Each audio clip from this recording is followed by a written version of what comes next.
and 42 from 2014 to 2015. Wilmore is also retired, a retired captain in the U.S. Navy. And Aleksandr Gorbunov is a third mission specialist serving on today's mission. Crew-9 was his very first spaceflight to the space station, earning him a total of 171 days in space over the course of his career. Gorbunov, along with Nick Hague, saw the arrival of 4 visiting vehicles and saw the departure of 4 as well.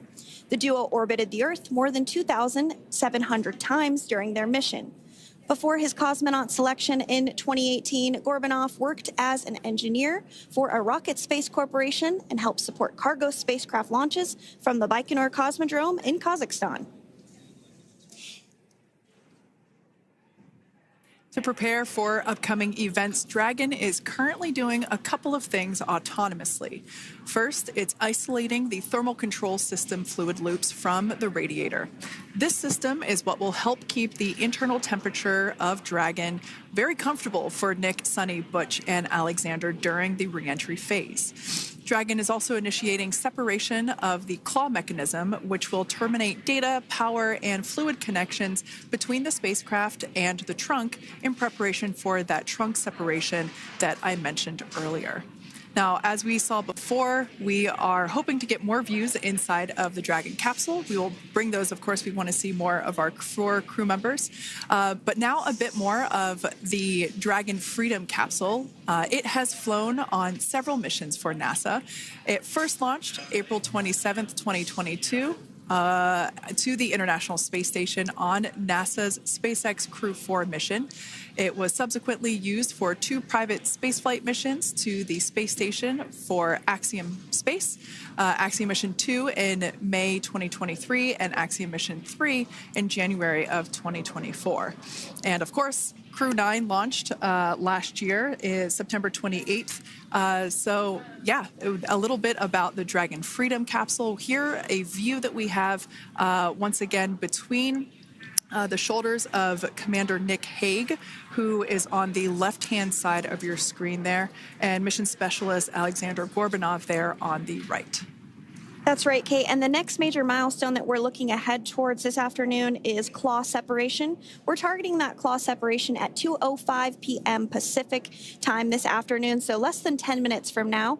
Continuing to get some views inside Dragon Freedom. To the far left there is NASA astronaut Butch Wilmore. And as you can see, the crew is suited up in their spacesuits.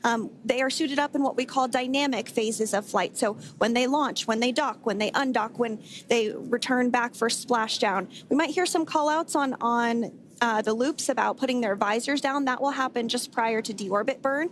And you'll hear us pause when some of those communications happen. That's because we want to make sure that we are relaying the best information to you all, and so that you hear it as well. So if you do hear us pause, that is what we're doing. You also see they have their on there, and I know the gloves are pretty unique on the Dragon spacesuits, right? They're custom created? Yes, the spacesuits overall is custom fit for each astronaut. These gloves enable usage of the touchscreen panels that they have in front of them. We can't see it from this view, but that view we saw earlier between Aleksandr Gorbunov and Nick Hague, that is a touchscreen. It allows the crew to monitor everything that Dragon is doing, along with those tablets that they have there on their legs. So yeah, the spacesuit itself is intended to act as a mini spaceship, if you will, as once the visors are closed, it is able to maintain a pressure in the unlikely event of a depressurization event for Dragon. So there we can see those screens I was talking about. So there in the center, we've got the location tracker, as well as on the left-hand side, it's mapping out the operations that Dragon is executing. The crew has to remain well informed of all these things that Dragon is doing autonomously. That basically means that Dragon is flying itself. The crew has the ability to gain control of the capsule if necessary, but the capsule is essentially going to bring itself home. But of course, in order to be familiar with Freedom, SpaceX, deorbit sequence start in 5 minutes.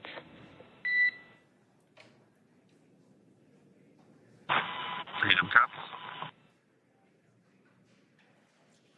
So we did hear that call out for the deorbit sequence start to begin here in 5 minutes. That call from the ground came from the core, or Crew Operations Resource Engineer here in Hawthorne, Mission Control just behind us. And that went up to Commander Nick Hague. He's going to be doing the majority of the communications during the flight downhill today through splashdown, and they'll be communicating with the core all along the way. Now, we did mention that they are flying on Crew Dragon Freedom. The naming of spacecraft has gone all the way back to the very beginning of this human spaceflight program. This is a nod to Alan Shepard naming his spacecraft Freedom 7 during the Mercury program. And so the crew that first flew up on Freedom a few years ago had the opportunity to name this Dragon, and they named it Freedom. That was Crew 4 that was the first flyers on this spacecraft. It's also flown for Axiom Mission 2 and 3. And then, of course, today for Crew-9 as well. Yeah, actually, fun fact about this particular capsule, of those 4 missions that Sandra just mentioned, we have seen daytime splashdowns for 2 of those. Today will mark the third daytime splashdown. So there's something lucky about this particular capsule that gets daytime splashdowns. Nighttime is great because we can see even more clearly the capsule streaking through, but I personally love the daylight views because we really get even better views of the recovery team operations during that phase of the mission. Yes, absolutely. And if you follow along with our missions, you'll know that sometimes weather is a watch item when it comes to undocking and splashdown. We do splashdown in the water, so we want to ensure that parameters like wave heights and wind speeds and precipitation, lightning, all of that is looking good for the crew and the safety of those recovery personnel. And today the weather is just pristine. We got off of space station on the very first attempt. So I'm joking around and saying that it was because it was St. Patrick's Day and we got really lucky with the weather. I wouldn't disagree with that. Speaking of weather, we will be hearing from core probably around 2:20-ish. Typically, before we enter the period of loss of signal, or LOS, we will hear an entry briefing from the core, the Crew Operations Resource Engineer, and they will deliver important information like updated anticipated splashdown and loss of signal times to the crew, as well as the wave height and wind speed. So we'll be standing by to listen in on those. Like I said, that will happen shortly after. Typically after trunk separation. I can't quite remember if it's before or after deorbit burn. It must be before. But in any case, we'll be hearing all of that coming from core. In fact, that individual is seated there in the room on your screen. That is SpaceX Mission Control in Hawthorne, California. That room is located just over our shoulders. And that is where Dragon operators are standing by on console, monitoring the progress of Dragon as it continues its way home. It's been, at the point of splashdown, it'll be about 17 hours since Dragon undocked from the International Space Station. The team there in Mission Control, there are multiple teams, in fact, and they cycle through shifts to ensure that everybody gets the required rest and sleep periods, just like the astronauts on board. And that Crew Operations and Resource Engineer is seated there in the room, and that, like Sandra said, is the primary voice that we will be hearing communicate from the SpaceX team to the crew on board. That's right. And so it looks like we're about 3 minutes or so from the claw separation portion of today's flight. The claw is a portion on the spacecraft that holds the trunk to Dragon. Following claw separation, we're going to jettison or remove that trunk because it's no longer needed. The trunk has solar arrays on it that provides power to the Dragon spacecraft. But now that we're beginning the reentry process, we need to go ahead and jettison that trunk and able to expose the heat shield, which is really going to do the heavy lifting as Crew-9 re-enters the Earth's atmosphere. They come in at 17,500 miles per hour, so they really need to ensure that that heat shield absorbs that heat, and there's... Deorbit sequence start.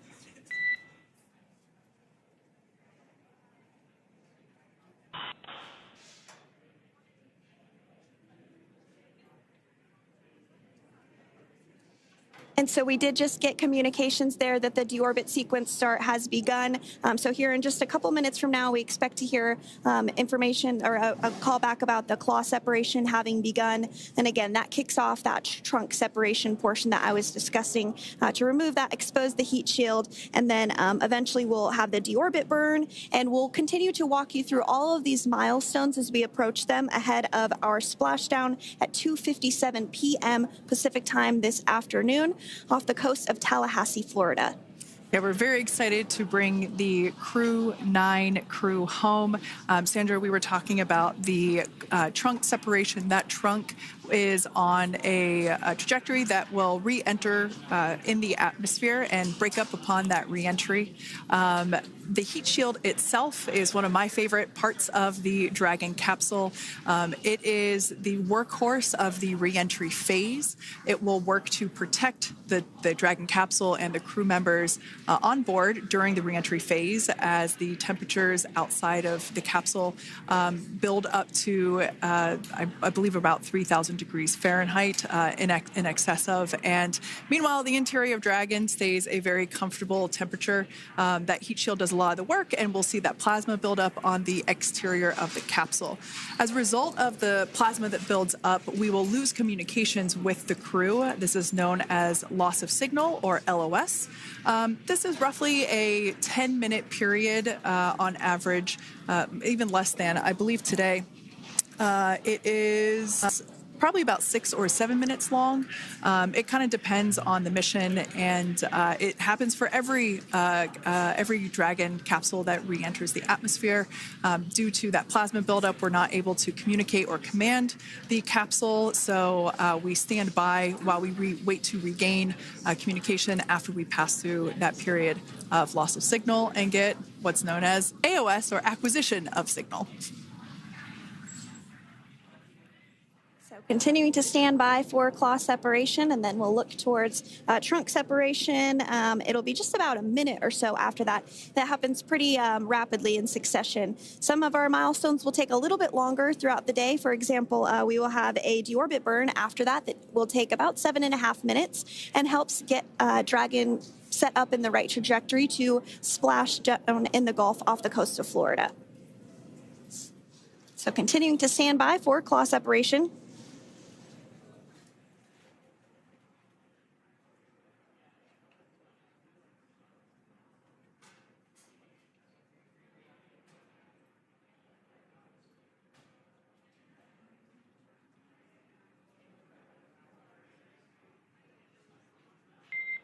Nominal trunk jettison. All right.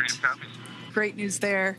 That trunk has been jettisoned from the Dragon capsule.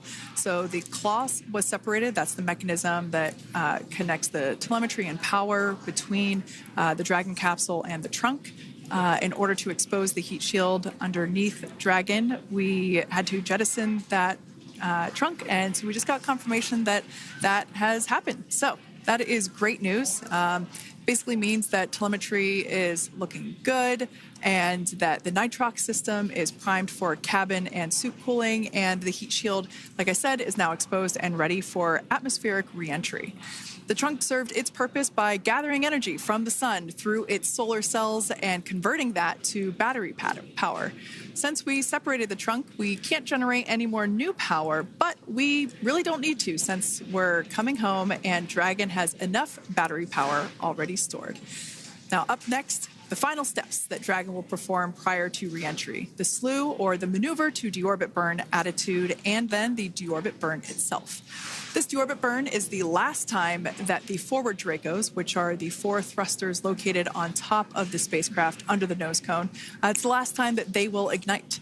The deorbit burn will place Dragon on a precise trajectory to return to the splashdown zone off the coast of Florida, off the coast of Tallahassee, Florida, and that will last about 7.5 minutes once it starts. And so deorbit burn is targeted for 2:11 p.m. Central Time, so about 2 minutes from now. As we mentioned, it's going to last about 7.5 minutes, again, helping to get Dragon into the precise trajectory to ensure that splashdown occurs in the area that was calculated and where the recovery team is already in place, ready to support splashdown operations today. The recovery vessel Megan is the ship that is going to be utilized today, and we also have what is called fast boats that go out first to check the spacecraft and make sure everything is looking good before the recovery vessel Megan approaches. So that whole recovery process takes about an hour, I would say, from the time the crew splashes down to the time they're on the boat and the crew gets out of the capsule. And we'll continue to bring you live coverage through every step of the way today as Crew-9 returns home. Indeed. Now, let's take a little bit of a closer look at Dragon. One of the great things about being close to the space station is that we can use space station cameras to look at Dragon. But now that Dragon is on its way home, we don't have those external cameras. So here's an animation of what the capsule looks like. We've got the pressurized section, the capsule on the top, and the trunk or the unpressurized section on the bottom. That's where those solar panels that we manufacture in-house are located, soaking up the energy from the sun and turning it into power for the capsule.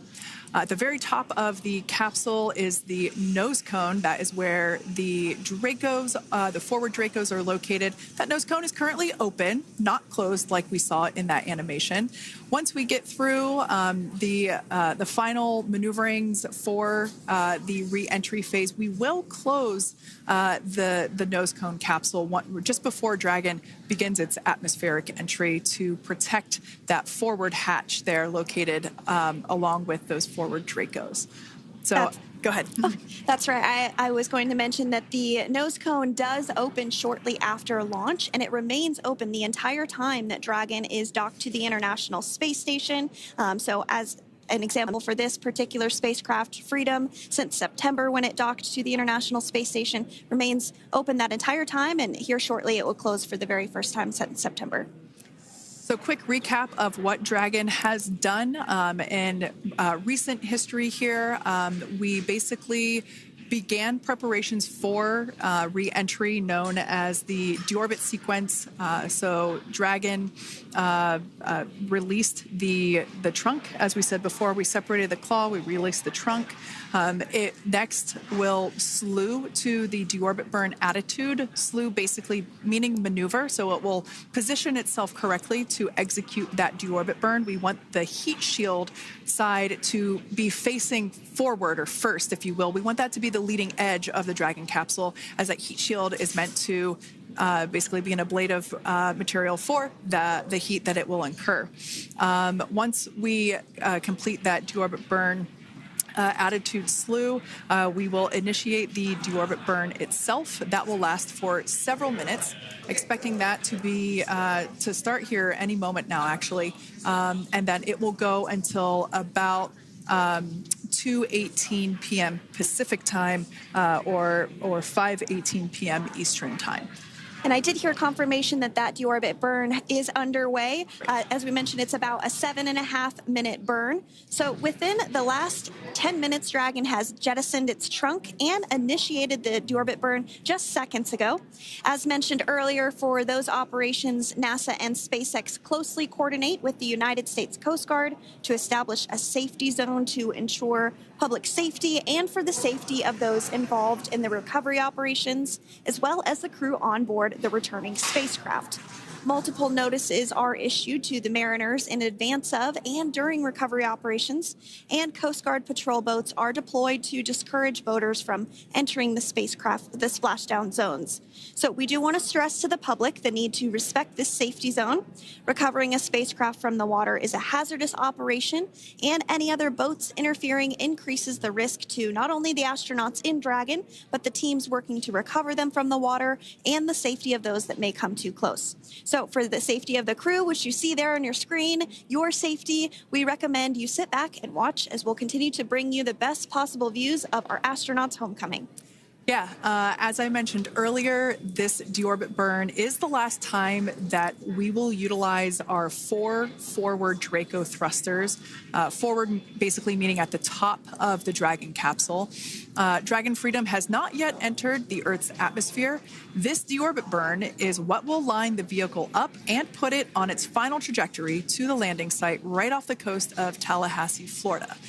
So basically, it is the last burn that the Dragon spacecraft executes and is what really locks it in for that precise landing. As you can see on your screen right now, Nick, Suni, Butch, and Aleksandr are using their screens to keep tabs on the burn duration, the Draco firings, and trajectory details such as entry angle, spacecraft perigee, and how much distance remains until deorbit burn termination. As I mentioned earlier, Dragon is flying itself. So all the crew has to do is stay strapped into their seats and keep tabs on things. Although I must say, if I had one of those window seats, it would be pretty difficult to restrain myself. Now, with Nick, Suni, Butch, and Aleksandr ready to deorbit and splash down back on Earth, they will be heading to one of 8 targeted sites supported by SpaceX and NASA. All of these sites are located off the coast of Florida, either in the Gulf of America or the Atlantic Ocean. Spreading the supported sites across multiple locations helps maximize the return opportunities for this mission and future crews, lowering the chance that we'll have to wave off due to bad weather.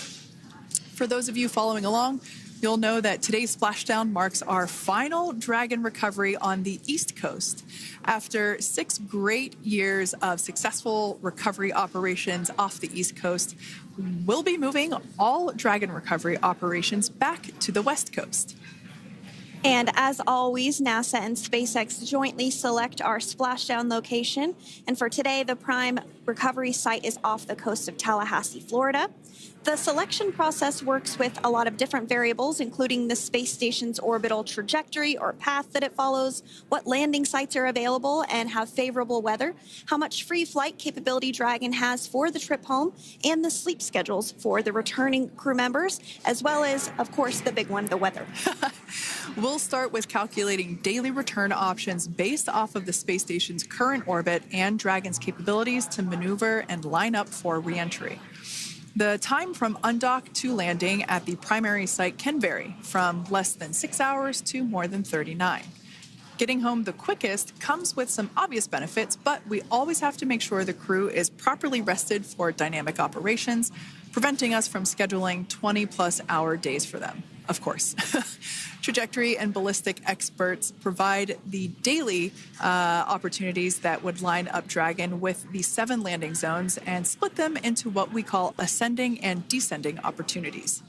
Dragon uses its Draco thrusters after leaving station to execute a series of altitude-lowering maneuvers and to line up with the selected primary site. It can also change to different alternative sites while in a free flight if sudden weather moves in that we may need to avoid. So, as we mentioned, weather is something we're constantly looking at, making the final call to proceed about 2.5 hours before the crew undocks. So, for the Crew-9 return, we looked at a number of weather items. Some of the obvious ones are no rain or a chance of lightning in the recovery zone, both for the safety of the crew inside Dragon and the recovery teams in the water. And we're also looking for wind speeds to be less than 15 feet per second or about 10 miles per hour, and relatively calm seas so that we can safely execute recovery operations, which includes landing a helicopter on the recovery ship to fly Nick, Suni, Butch, and Aleksandr back to Florida. Once Dragon began flying today, we had a number of additional checkpoints to either proceed towards the primary site, head to the alternate, or select a new zone based on real-time weather data. These checks happened all the way up until we were in the final hours before the deorbit burn, which has just about a minute or so left in it. And this is the last burn in the trip home that commits Dragon to re-entering the Earth's atmosphere. Now, we are currently waiting to conclude the deorbit burn. We've got less than a minute until that finishes. We will expect to hear a call out for nominal burn, which will confirm completion of that deorbit burn for Dragon Freedom. We can see images there from the touchscreen display panels that the crew utilizes in flight. We can see the visualization of exactly which one of the four forward Draco thrusters are firing. That's why you have kind of like a strobe effect there.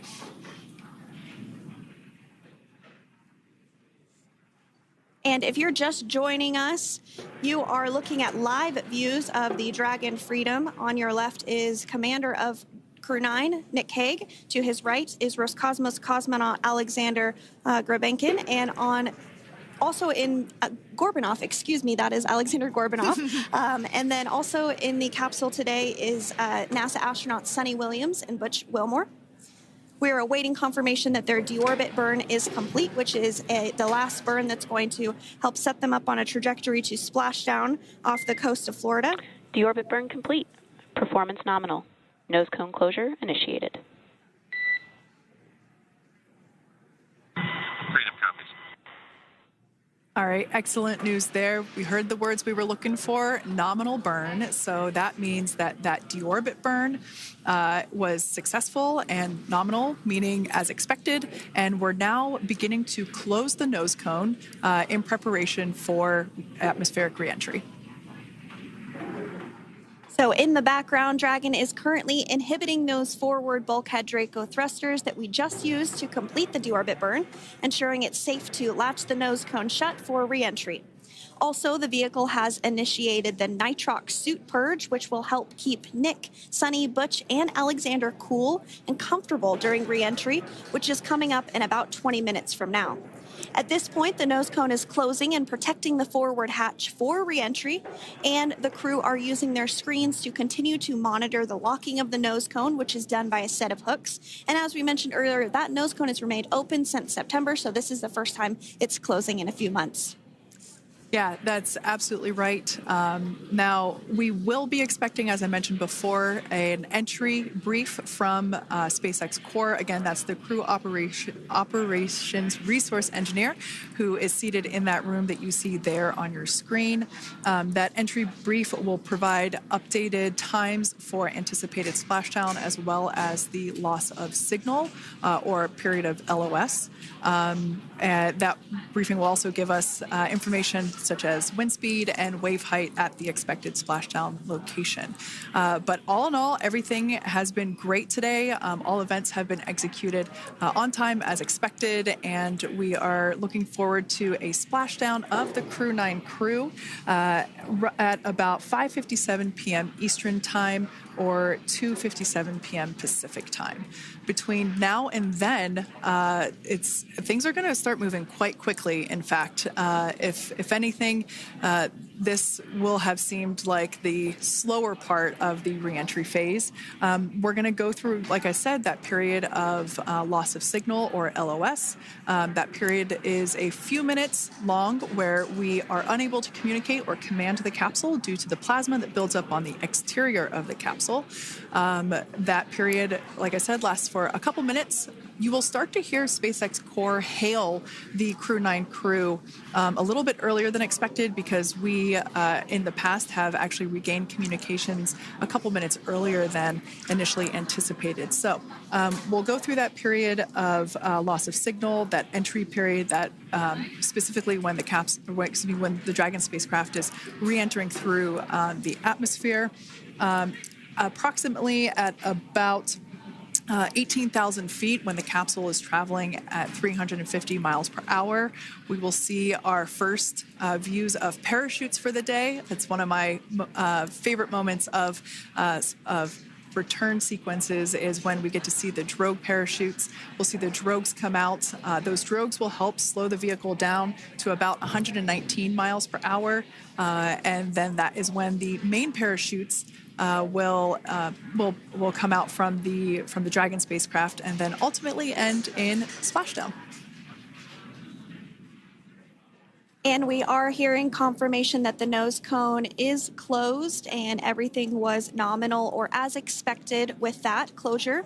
So as we begin the second half of entry, Dragon is now beginning to inject cooled nitrox into the air being delivered to the spacesuits worn by Nick, Suni, Butch, and Aleksandr.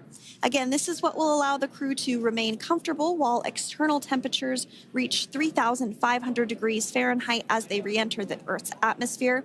So the heat shield is pointing forward, leading Dragon to the landing site. Yeah. Now, speaking of the heat shield, Dragon's primary heat shield is comprised of PICA 3.0, which stands for Phenolic Impregnated Carbon Ablator. The first-gen PICA was initially developed by NASA for studying and sampling comets within our solar system. SpaceX partnered with NASA to develop PICA X, which was the second-generation product used on all Dragon 1 cargo resupply service missions that resupplied the International Space Station on 20 missions.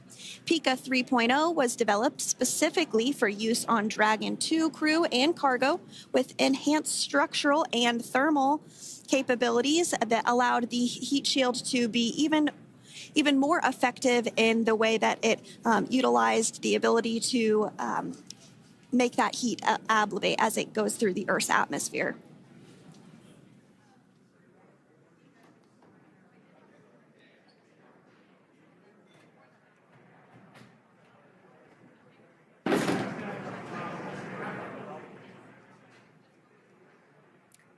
The remainder of Dragon is composed primarily of a SpaceX proprietary ablative material. It's another class of thermal protection which is lighter weight versus PICA and protects the underlying composite structure during reentry to ensure the structural capabilities are maintained. While Dragon will experience temperatures well over 3,000 degrees during peak reentry conditions, the characteristics of the thermal protection system coupled with the environmental control and life support system in the pressurized interior will ensure that Nick, Suni, Butch, and Aleksandr stay cool and comfortable during all phases of reentry through splashdown. Now, if you've just recently joined us, we hope to regain views of our crew members inside Dragon Freedom, but we don't have those available at the moment due to ground station coverage. So we will bring those back to you as soon as we can. Now, after Dragon Freedom has re-entered the Earth's atmosphere, a series of parachutes will deploy to slow the crew's descent. First will be the 2 drogue parachutes, followed by the 4 main parachutes, and those will guide Dragon to its first contact with Earth since it launched back in September. Dragon will automatically deploy these parachutes when different pressure and positioning sensors on the spacecraft detect that they're at the right speed and altitude. Vehicle velocity at drogue deploy is approximately 350 miles per hour, and they deploy at about 18,000 feet. Now, when the vehicle velocity at main deploy is approximately 119 miles per hour, and they deploy at about 6,500 feet. When Dragon splashes down in the water, the vehicle velocity will be about 16 miles per hour, so you can really see how those parachutes help to slow down the crew inside the capsule. The highest G-load the crew is expected to experience today is about 3 to 5 Gs. Yeah, when you think about really fun roller coasters, they're about in that range. So I'm sure that our crew on board will be well equipped to experience those Gs. It's nothing for them. They go through much more intense training. And so we are continuing to make our way through a number of milestones today. We did have trunk separation. Freedom, SpaceX. Nose cone is secure for entry. Freedom copies.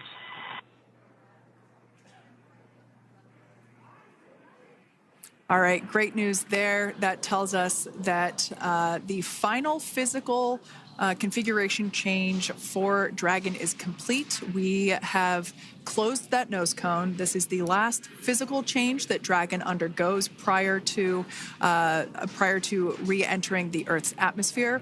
It's important that that nose cone is completely closed because underneath it is not only where the 4 forward Draco thrusters are located, but it's also because that is where the forward hatch is located. That is the hatch that is utilized for the crew to ingress and egress from the station while it is docked on board. And since our capsules are flight proven and we reuse them on future space flights, we want to make sure that all of the integrity of that hardware remains intact. So that nose cone is successfully closed, and we're going to start moving pretty quickly here. As I mentioned before, we'll go through loss of signal.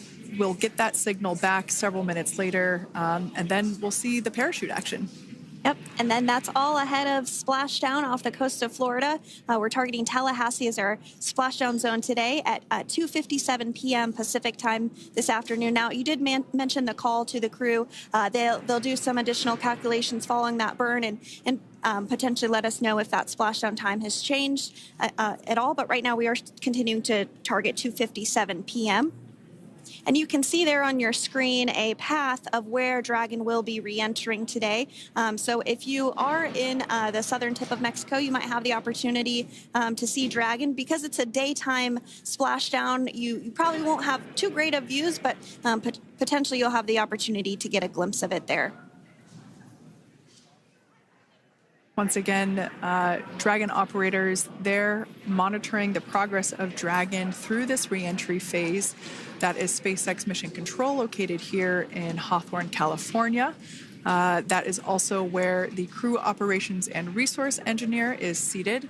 That person is the voice that we have heard multiple times and will continue to hear as the primary point of contact to the crew on board Dragon Freedom.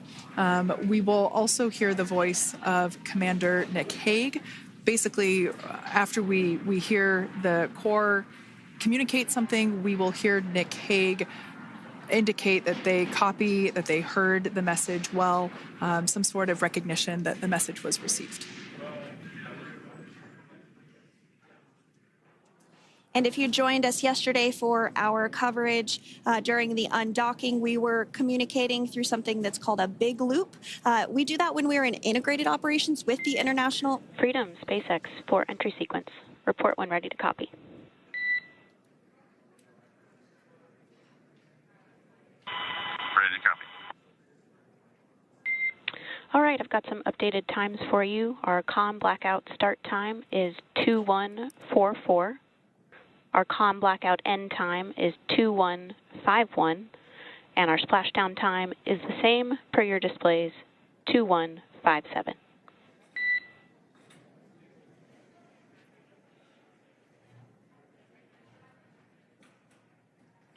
Okay. Understand comm blackout start 2144, stop 2151, splashdown per display. That's a good readback.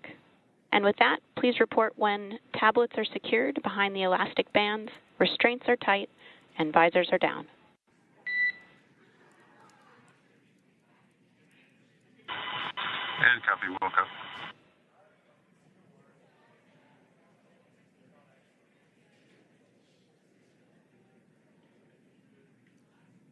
And with that communication from the Corps or Crew Operations Resource Engineer here in Hawthorne to Commander Nick Hague of Crew Dragon Freedom, we did hear that the loss of signal period is still at 2:44 p.m. Pacific, but we had a 1-minute adjustment to the acquisition of signal. That's going to now be at 2:51 p.m. Pacific time. However, our splashdown time remains the same at 2:57 p.m. Pacific time this afternoon off the coast of Tallahassee, Florida.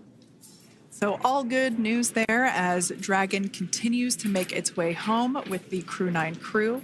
As we've mentioned before, we are splashing down on the Gulf Coast. We have ability to splash down on either side of Florida, but the location site just outside of Tallahassee, Florida is the site that was selected today due to best recovery conditions. And as Sandra mentioned before, weather is always a watch item, but everything is looking great for that particular recovery location. So I'm sure once we start getting views from the recovery vessel, I have a feeling it's going to be a pretty beautiful afternoon. And we did mention that, of course, this is a daylight splashdown, so we should be getting some great views. We do have a couple of spacecraft called the WB-57, which are high-altitude planes that NASA utilizes during splashdown operations. Those are en route and going to be tracking the capsule as it makes its way through the atmosphere and should be providing some good views for us. Kate and I were just chatting about how we haven't had a daytime splashdown in a little while, so we're looking forward to the views along with you. Yeah. Nighttime views are also great because we can see that capsule streaking through the night sky quite brightly. So like Sandra, you said earlier, daylight will be a little bit less bright, but we will definitely be able to see the SpaceX recovery team operations much clearer. I could also imagine it's probably a little bit easier for the team themselves to do their work in daytime than at nighttime. We'll see them rush in really quickly with a couple of fast boats as they begin the initial safety checks and sweeps of the Dragon capsule, while also retrieving the parachutes from the surface of the ocean. The recovery vessel, the main recovery vessel, will continue to make its way closer to the Dragon capsule. It is stationed a couple miles away from the actual recovery location, the splashdown location, for obvious safety purposes. So it takes a little while for that vessel to make its way over, but once it's closer, we'll have even better views of those recovery operations. And you may be wondering why sometimes we splash down in the daytime versus the nighttime. And believe me, we would all love for these operations to happen during regular daytime working hours. But unfortunately, orbital mechanics just doesn't quite work out that way. So it has to deal with the location of the International Space Station, as well as where the splashdown zone is on Earth and that trajectory, as well as the phasing. So as we mentioned earlier, sometimes we have phasing as short as 6 hours, sometimes in excess of 30 plus hours. It just depends on where the targeted area is that the capsule is going to splash down. So today's phasing has been 17 hours since undocking occurred at 10:05 p.m. Pacific yesterday evening for us here in Hawthorne. Early wee hours for folks on the East Coast and other areas of the United States. Yeah, but regardless of whether it's daytime or nighttime, the SpaceX recovery team has trained and practiced and rehearsed for it all. So regardless of daylight, they are really efficient with those operations. And but like you said, Sandra, it has been a minute since we have seen a daytime splashdown on a NASA SpaceX Crew mission. The last daytime recovery was on Crew-9, which was the debut flight for the capsule flying today, the spacecraft known as Dragon Freedom. And so, yeah, kind of a fun fact there in terms of the timing of that daylight splashdowns. Once again, standing by for more communication with the crew. The next event that we have coming up is the start of that period known as loss of signal. That is the period still expected at 2:44 p.m. Pacific time. This lasts for several minutes while the capsule is making its way through the Earth's atmosphere, the heat shield located at the bottom of the capsule, really doing all the work at that point in time in terms of using the atmosphere to slow the capsule down from its orbital speeds of 17,500 miles per hour. Our tablets are secure, restraints are tightened, visors down. We are configured for entry. Freedom, I copied. Tablets are secured, restraints are tight, and visors down.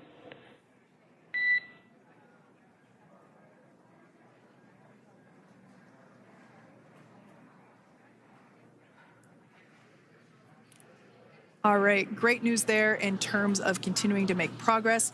That back and forth communication we heard was just letting Core know that per their instructions, Crew-9 has now put away everything that was necessary in order to begin the re-entry, including those tablets that were located on their legs. Those are now stowed away. They've tightened that safety harness that we see there, and the visors are now down. So with all that being said, let's take a minute to meet our returning crew. U.S. Space Force Colonel Nick Hague is your Crew-9 commander. He was selected by NASA as an astronaut in 2013. This was his second spaceflight to the International Space Station and third launch overall. He spent 171 days in space with Crew-9 and has a career total of 374 days in space.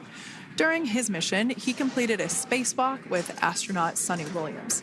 That was his fourth spacewalk, earning him a career total of 25 hours, 56 minutes of spacewalking time. Before Crew-9, Hague previously served as a crew member of Expedition 59 and 60 back in 2019. He flew with Aleksandr Ovchinin and NASA's Christina Cook. So this is his second time sharing the space station with Ovchinin. The Kansas native is a test pilot and distinguished graduate of the United States Air Force Academy. Nick spent 5 months in Iraq in support of Operation Iraqi Freedom. He voluntarily transferred from the United States Air Force to U.S. Space Force in 2021 and is an active colonel. His wife, Katie, is a retired U.S. Air Force colonel, and they have 2 sons. NASA astronaut Suni Williams is a mission specialist for Crew-9. This was her third visit to the International Space Station. She originally launched aboard Boeing's Starliner spacecraft and arrived at the space station on June 6th. Following the agency's decision to return Starliner uncrewed, she became an Expedition 71 and 72 crew member, where she logged 286 days in space on this mission. But Suni has a total of 608 days in space, the second most time in space by a U.S. astronaut. 5 minutes until predicted comm blackout. We'll see you on the other side at 21:51.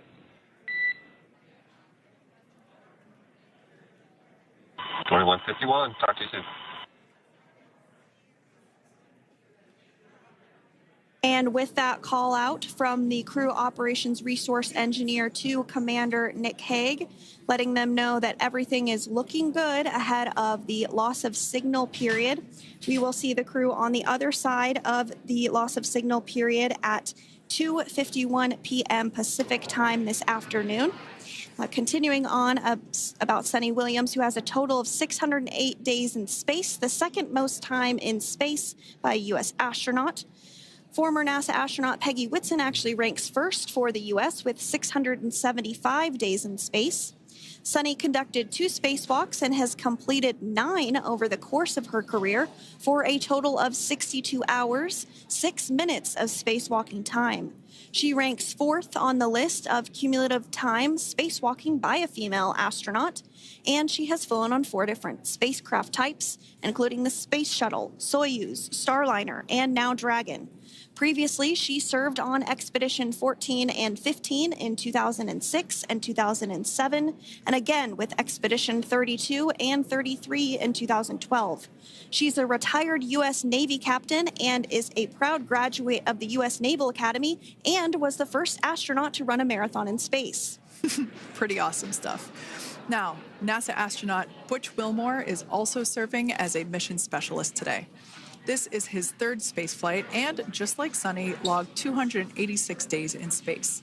He conducted 1 spacewalk and completed 5 over the course of his career, earning him a total spacewalking time of 21 hours and 2 minutes. He's flown on 4 different spacecraft types throughout his career: the Space Shuttle, Soyuz, Starliner, and now Dragon. Previously, the Mount Juliet, Tennessee native served on STS-129 in 2009 and Expedition 41 and 42 from 2014 to 2015. Wilmore is also a retired captain in the U.S. Navy. Next up is Aleksandr Gorbunov, who is the third mission specialist serving on today's mission. Crew-9 was his first space flight to the space station, earning him a total of 171 days in space over the course of his career. Gorbunov, along with Nick Hague, saw the arrival of 4 visiting vehicles and saw the departure of 4 as well. The duo orbited the Earth more than 2,700 times since September. Before his cosmonaut selection in 2018, Gorbunov worked as an engineer for a rocket space corporation and helped support cargo spacecraft launches from the Baikonur Cosmodrome in Kazakhstan.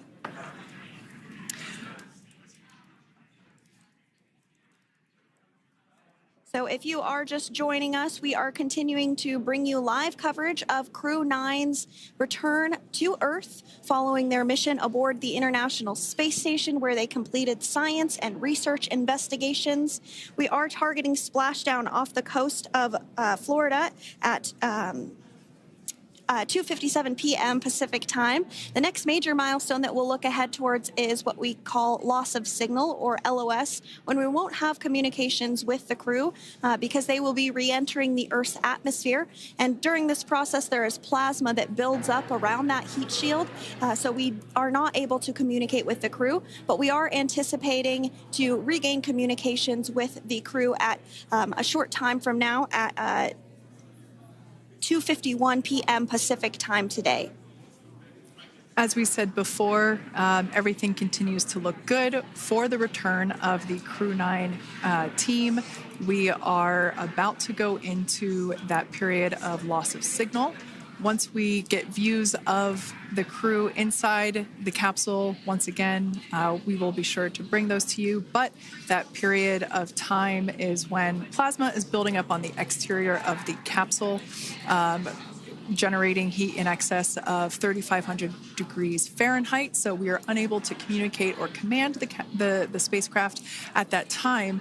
And that includes, unfortunately, video feeds as well. So as soon as we get the views back inside Dragon, we will bring those to you. But until then, we are going to stand by and continue to monitor the progress of Dragon.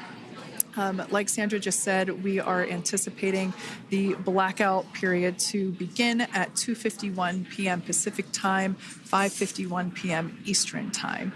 This will last for several minutes. It's not super exact, even though we are predicting acquisition of signal, or AOS, to come back at 5:51 p.m. Eastern time. In the past, we have regained communication sometimes a little bit earlier than that, so we'll probably start to hear Core begin to hail Crew Dragon a minute or two prior to that anticipated acquisition of signal. But right now, Nick, Suni, Butch, and Aleksandr are seated in their seats inside Dragon Freedom. Their visors are down, and they have put away or stored the tablets they had located on their upper leg to monitor Dragon's progress. Now they will be utilizing the touchscreen displays, where the current operation and future operations will be displayed as they are able to monitor Dragon's progress continually. As I said before, Dragon is autonomous, meaning it is flying itself. So the crew stands by and monitors, and those touchscreen displays are what will be allowing them to do so and prepare for events such as parachute deploy.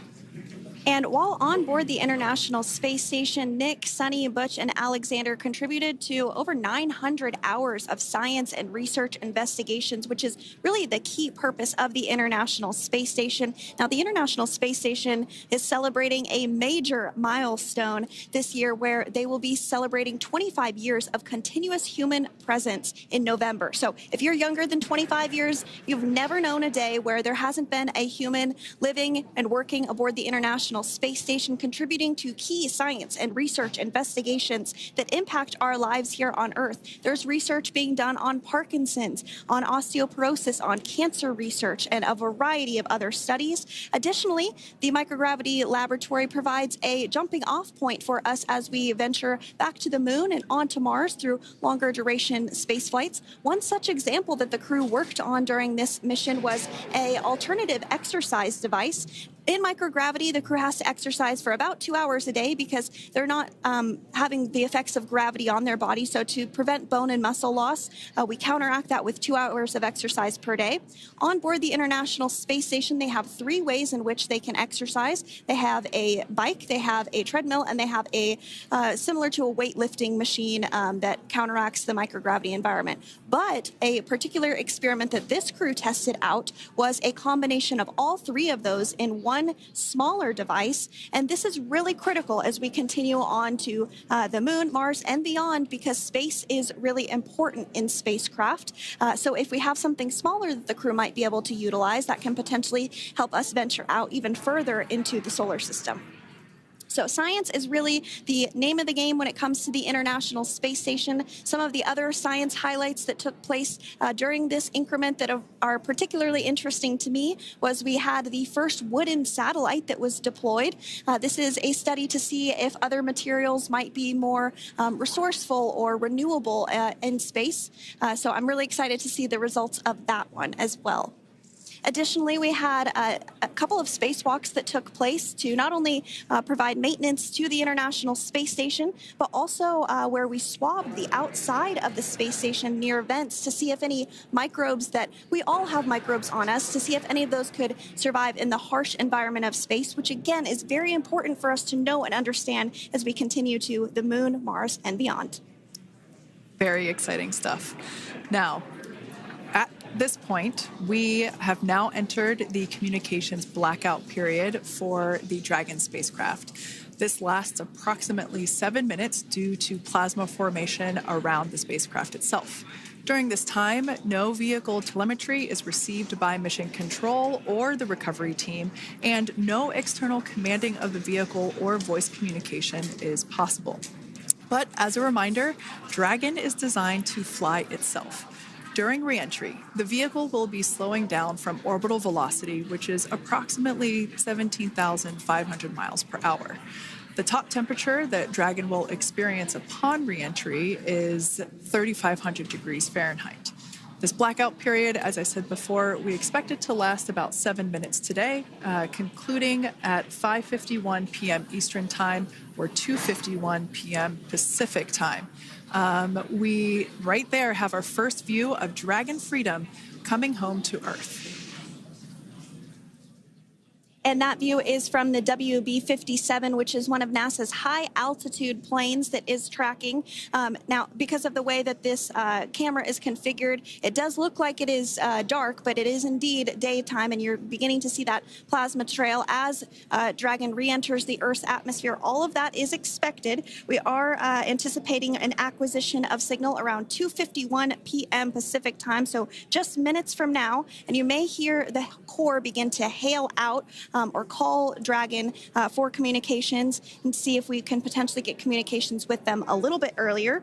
Following this, we'll have two events in rapid succession. We'll have the drogue parachutes deploy at 2:53 p.m. Pacific, followed by the mains just 1 minute later at 2:54 p.m. Pacific Time, ahead of a splashdown at 2:57 p.m. Pacific Time off the coast of Tallahassee, Florida.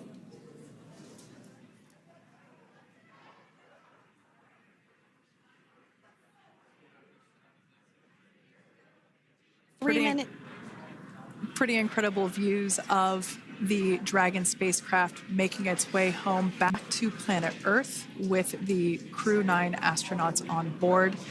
Once again, this view is coming from the WB-57 plane. That heat shield we can see doing magnificent work as it works to... Freedom, SpaceX, Comcheck.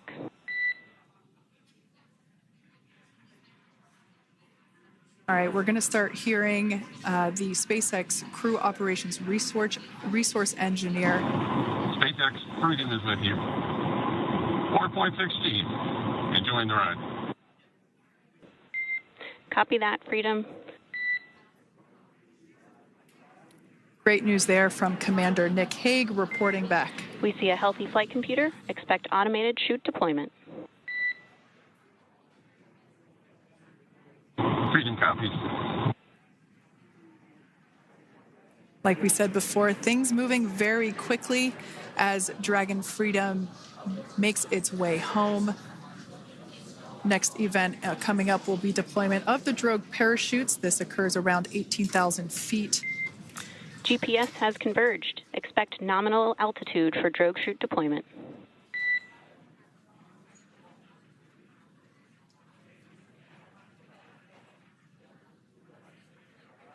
We're about 2 minutes away from deployment of those drogue parachutes. Now the heat shield is continuing to work to slow the vehicle down. That entry period, the Dragon spacecraft went from orbital velocity about 17,500 miles per hour down to about 350 miles per hour. So that really gives you a sense of why that plasma builds up on the exterior of the capsule, thanks to the heat shield and the work that it does. Those drogue parachutes will slow it down from 350 to about 119 miles per hour. We can see 15 kilometers. Brace for drogue window. We can see seat rotation happening inside the capsule. Great to get those first views of our crew members. Once again, the capsules are going about 350 miles per hour when the drogues are deployed. Those drogue parachutes that we manufacture here in-house are going to slow the spacecraft down to 119 miles per hour. And that is when we will see the main parachutes deploy, and that occurs about 6,000 feet above the ocean's surface. And we are expecting drogue deployment at 2:53 p.m. Pacific, so we should see it any second now. And there you are getting a great view of Crew-9 inside Dragon Freedom as it returns back to Earth. We are awaiting the drogue deploys. This view coming from the WB-57 high-altitude plane. And there you see it on your screen, drogue deployment. Drogue descent rate nominal. You can hear the crowd here. Visual on 2 healthy drogues. The crowd here very excited as Dragon Freedom continues to make its way back to planet Earth.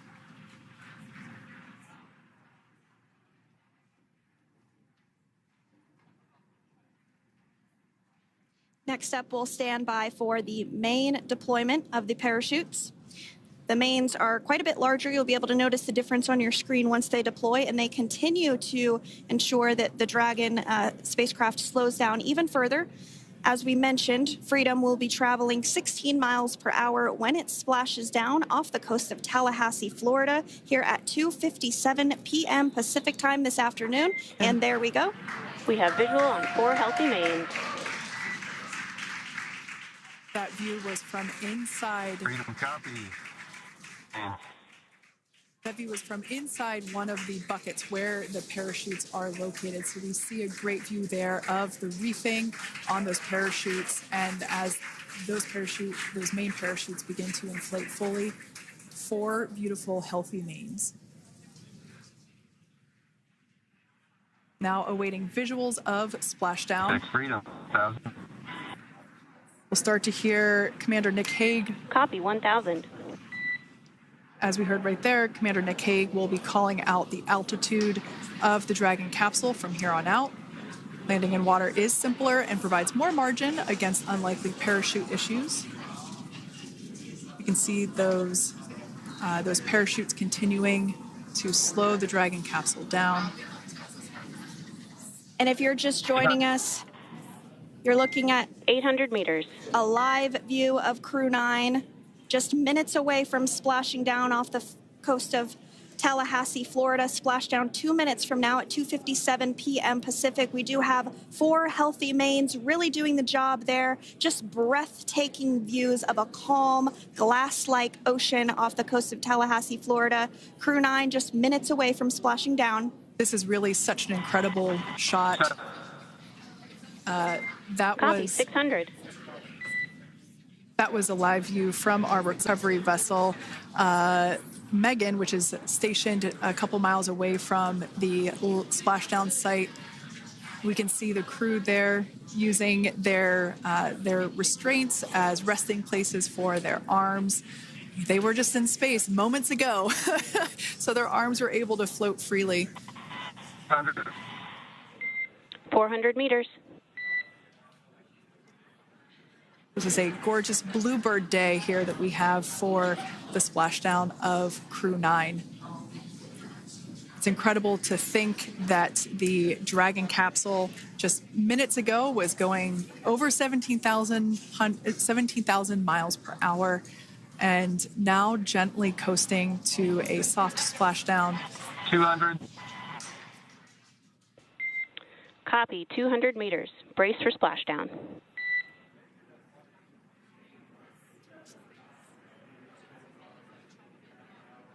As you can see there on your screen, continuing to monitor progress of the Dragon spacecraft.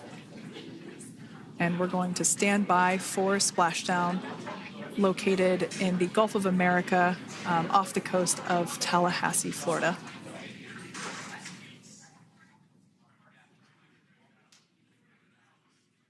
And splashdown, Crew-9 back on Earth.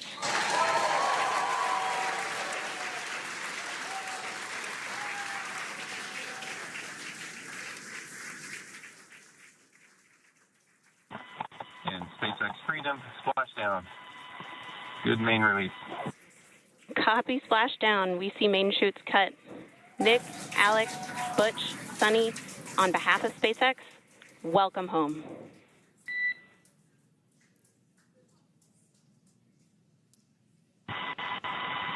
It is an amazing, what a ride.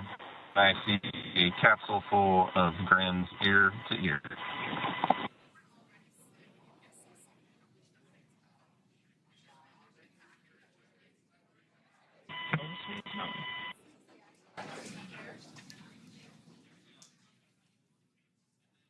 And as you can see on your screen, we have visual confirmation of splashdown. Dragon Freedom has returned home, and NASA astronauts. System safety verifications are in progress. We'll report back when recovery personnel are en route.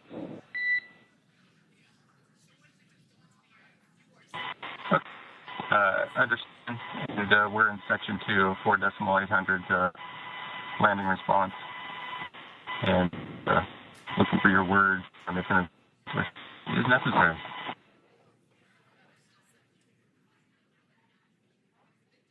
In the distance, we can see the recovery vessel making its way. Copy, you're in section 2 for the environmental assessment in 4.800. That is not necessary today. Understand. Raising buzz.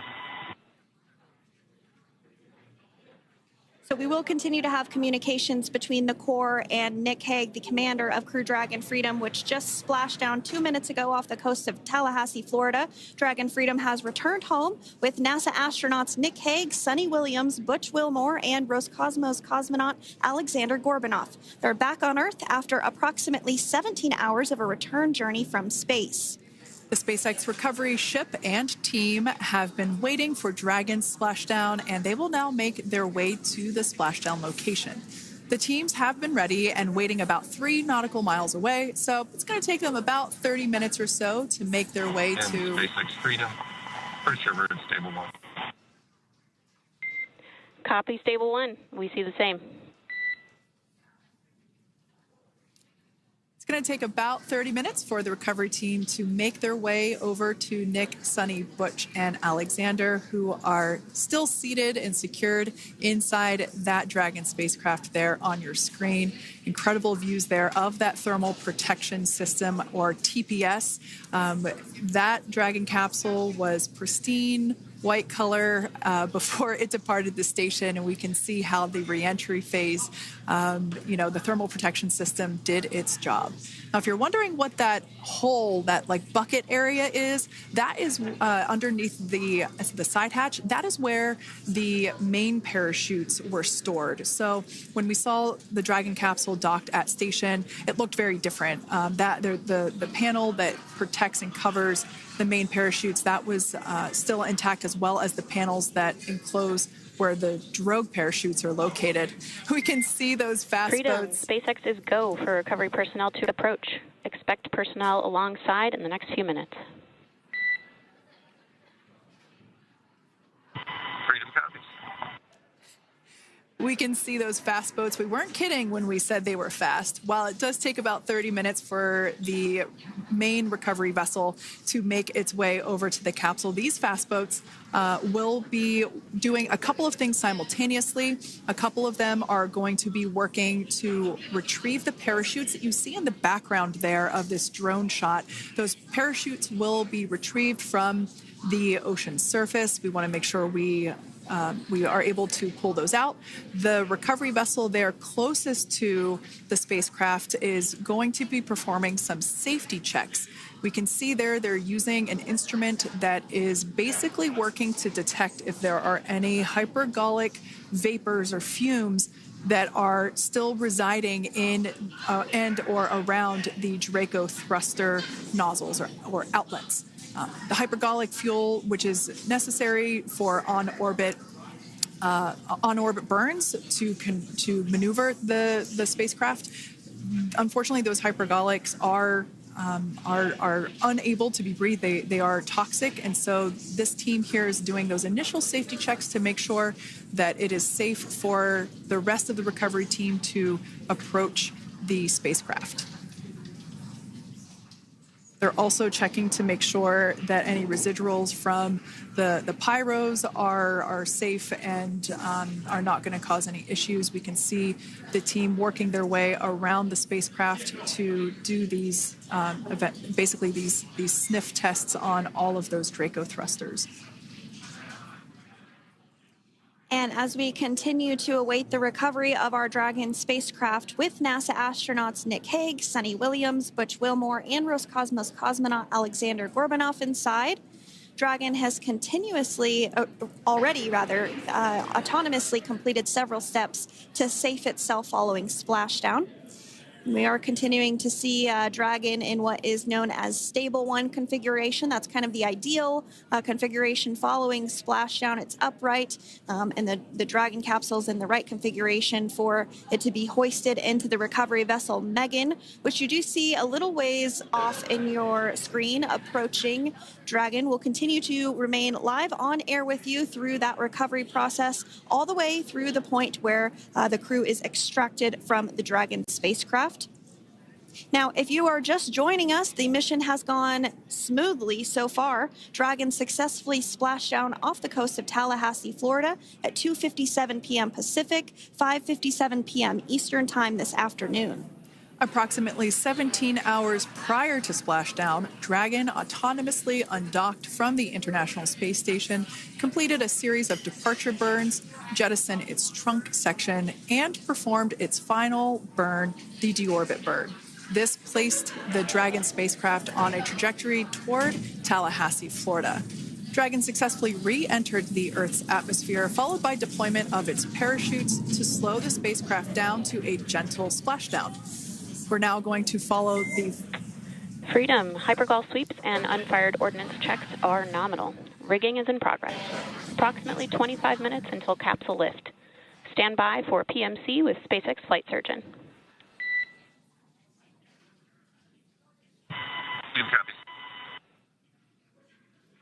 And so what we did just hear there was communications that those hypergol checks were complete. They didn't find any of that upon those checks, so we'll continue to move through the timeline. Next up is a process called rigging, which you see happening right now on your screen. This is when a SpaceX recovery personnel actually works to climb aboard the capsule and work through procedures ahead of lifting onto the nest of the recovery vessel Megan. We heard it's going to be about 25 minutes or so until that lift actually takes place.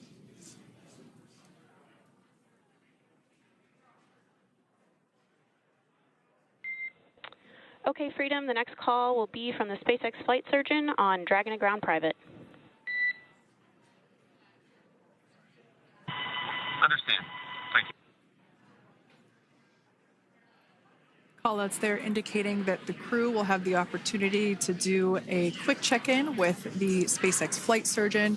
This is standard procedure for every Dragon spacecraft when it returns to Earth. It's just an initial check-in, make sure everybody is doing okay. They will also have another check-in with the flight surgeon once they are on board that recovery vessel that you see there in the background.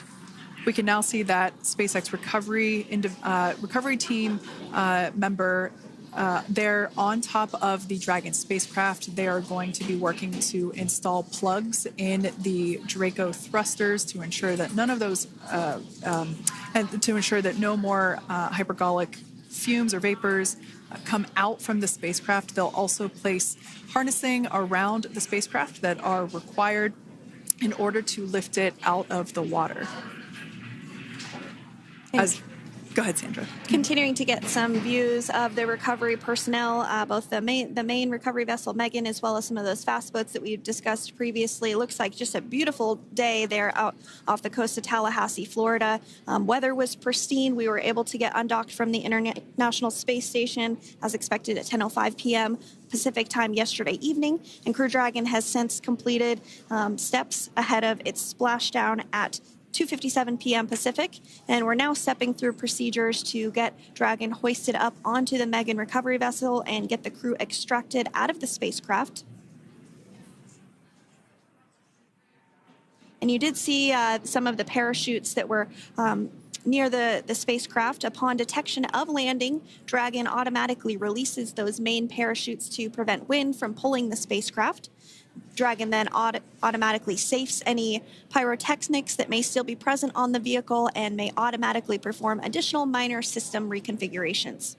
The astronauts will remain seated and in their suits at this point, but the onboard air conditioning keeps things temperature controlled inside the spacecraft so the crew remains comfortable, and the communication systems. Freedom, SpaceX, ComCheck. SpaceX, this is Freedom. We loud and clear. Copy that, Freedom. Have you loud and clear as well, and Dragon to ground is no longer private. Understand, thank you. As we saw there on the screen, we have a couple of fast boats in the recovery fleet that have quickly moved into the splashdown location. They are being followed by one of the main recovery vessels, which will move into position upwind of the spacecraft. The two fast boats have very specific roles. Excuse me. The first approach is focused on immediate safety inspection, as we saw. They do this for spacecraft integrity and checking for any presence of those hypergolic propellant vapors. And this ensures that it is safe for the recovery vessel to approach Dragon. Once Dragon is cleared for full approach, as we heard is the case today, the team begins rigging the spacecraft for water recovery by the recovery ship. The second fast boat is responsible for parachute recovery and also serves as a redundant boat to the first one that makes the initial approach to the Dragon spacecraft. As we saw a little bit earlier, we were also able to see one of the recovery team members get on a jet ski to help gather up the parachutes that were automatically detached from the Dragon spacecraft upon splashdown. And it will take a little over 10 minutes for the recovery crew to complete their safety checks. Once complete, the team will begin preparing Dragon to be lifted, and as you see, they are preparing for that to take place at this point. As part of the preparation for this lift, one member of the recovery team has climbed on top of the spacecraft already so they can attach Dragon's hoist rings and connect to the lifting lines. It will take us less than an hour to raise Dragon to the recovery boat and remove the crew from the spacecraft. After medical checkouts, the crew will return to land within 4 hours by helicopter. And if no additional medical assistance is needed, the crew will board a waiting NASA plane and depart for Houston.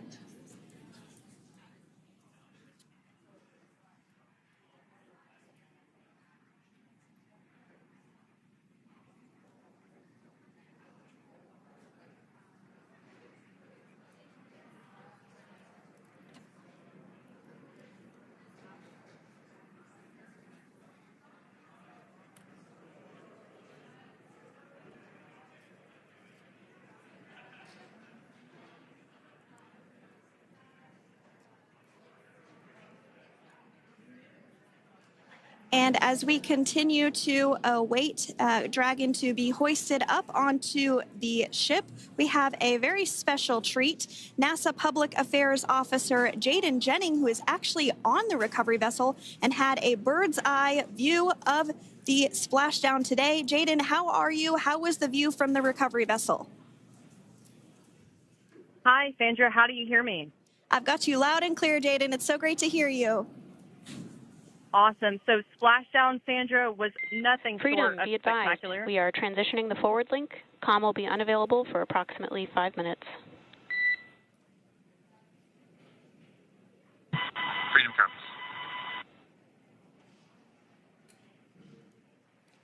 Thanks so much, Jaden. We did just have some communications letting us know that we'll have about a 5-minute period where we won't be able to hear from the crew. So please go ahead, tell us, how was the view from the recovery vessel? Absolutely. Yeah, I was mentioning earlier, splashdown was nothing short of spectacular. And we were stationed about 1.5 nautical miles away from the splashdown zone and had great visuals here on the recovery vessel Megan. We actually saw a little of the smoke trail as the spacecraft was coming in, and then moments later we spotted those drogue chutes, and this was quickly followed by 4 healthy white and orange main parachutes. We then tracked Dragon all the way down as it slowly propelled into the ocean, and I think I speak for all of us on the ship when I say a new core memory was made today, and we are looking forward to having Crew-9 on board with us a little later. Jaden, that is amazing. Now, obviously, we are watching it here on camera, and the landing conditions look pretty good, but how was it from your perspective? What is the sea state out there? Absolutely. Absolutely. So we've had optimal conditions for splashdown, and today it is sunny and 63 degrees outside right now with clear skies, light winds, and calm seas. The sea looks absolutely beautiful right now, and light blue with the sun reflecting from it. And Kay, I think the crew's going to like what they feel weather-wise on this picture-perfect day for splashdown off the coast of Tallahassee. Thanks so much, Jaden. It certainly looks like a beautiful day. Can you tell us a little bit about the journey of the recovery forces to get to this point?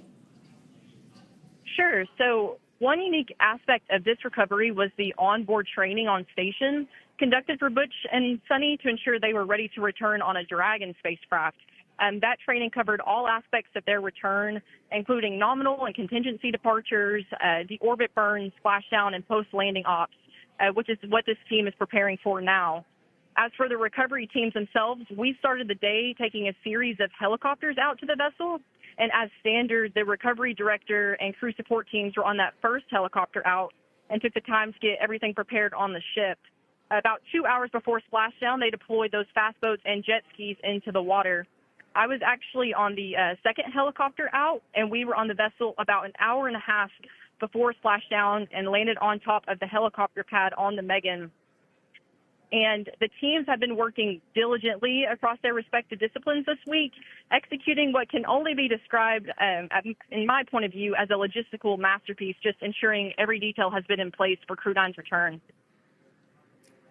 That is such great news. I'm so glad that you're able there to experience it in person. Now, can you tell us a little bit about what's next to retrieve the crew for the recovery personnel on board? Yeah, Kate. So coming up next, Dragon will be hoisted into the on-deck translation system, or the nest, at the aft end of the ship, and then will be translated pretty quickly towards that egress platform. We'll perform another series of safety checks as final precautionary measures just to make sure there are no hypergolic vapors present before opening that side hatch. And then once that side hatch of the spacecraft is open, the crew will be assisted out of the capsule one by one from NASA and SpaceX. Freedom, SpaceX, ComCheck. Freedom's got you loud and clear. Thanks, Nick. I've got you loud and clear as well. We have completed our forward link transition. Copy.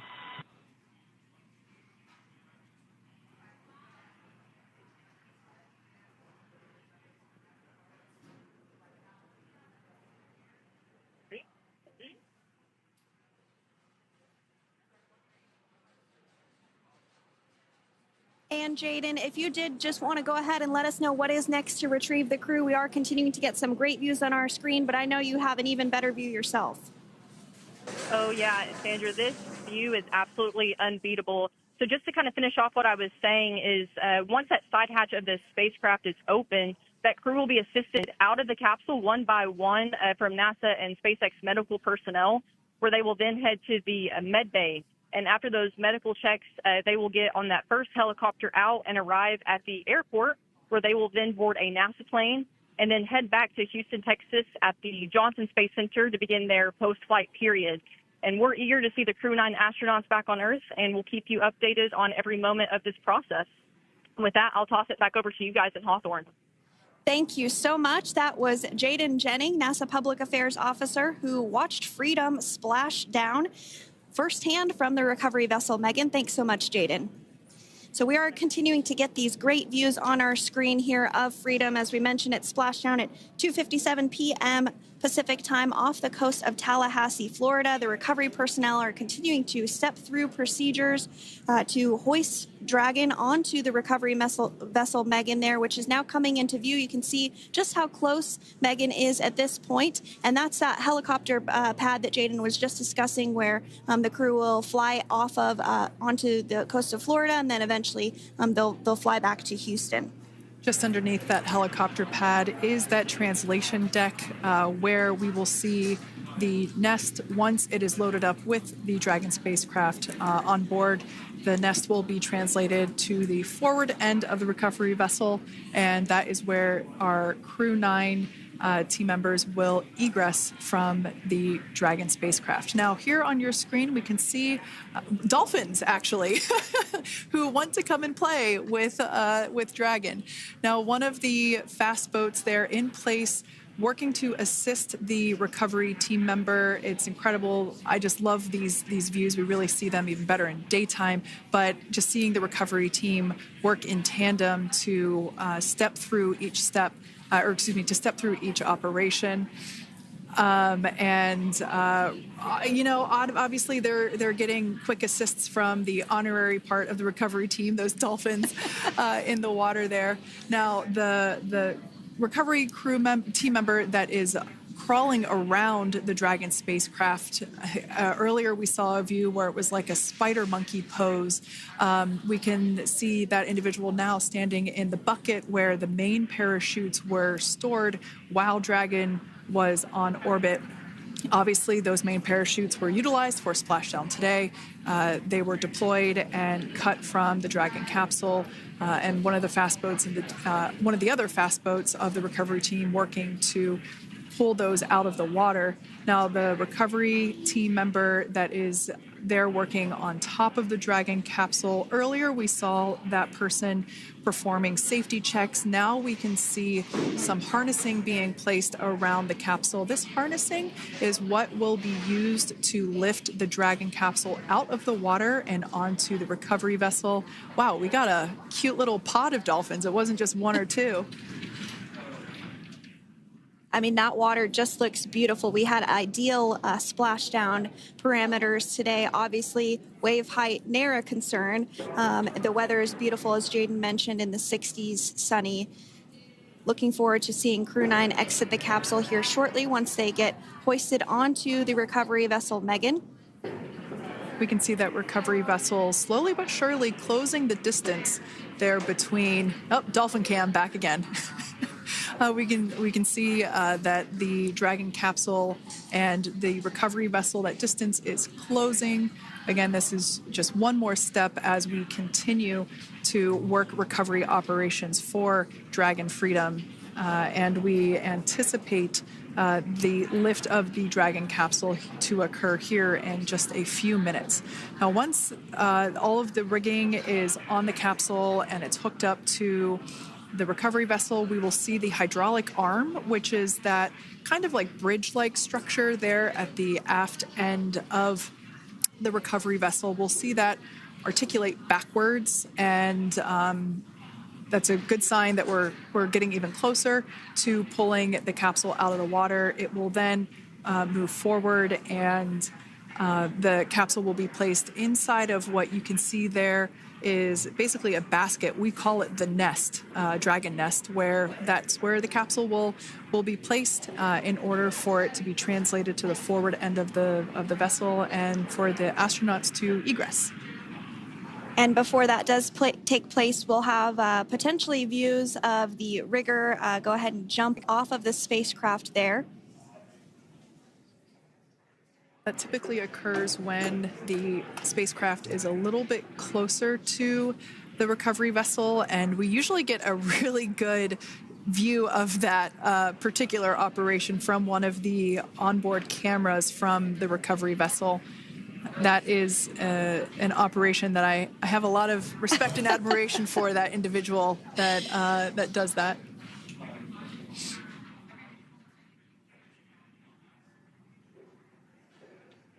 So again, Dragon continuing to get closer and closer to the recovery vessel, Megan. You see some of those ropes now coming into view as well. If you are just joining us, Crew-9 splashed down off the coast of Tallahassee, Florida at 2:57 p.m. Pacific time with NASA astronauts Nick Hague, Butch Wilmore, Suni Williams, and Roscosmos cosmonaut Aleksandr Gorbunov. They're now working through procedures to hoist this spacecraft up onto the recovery vessel Megan. We just saw that hydraulic arm get lowered into the lifting position. That arm will be the mechanism that is utilized to lift Dragon up and out of the water and into the nest located there at the aft end of the recovery vessel. And the recovery vessel being used today is, as we mentioned multiple times, is named Megan, but that's actually after NASA astronaut Megan McArthur, who flew on Crew-2 a couple of years ago.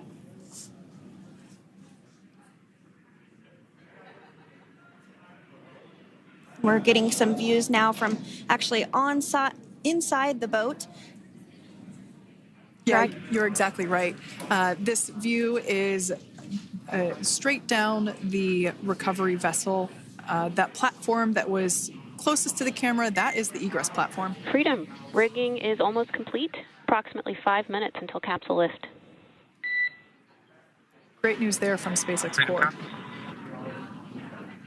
So about 5 minutes left until we see Dragon Freedom get lifted out of the water. That hydraulic arm, as I said before, is the mechanism that will lift it. It's quite swift, actually, the whole process of getting the spacecraft. Brace for capsule lift. Bracing. There it goes, Dragon Freedom being lifted out of the water and onto our recovery vessel, Megan.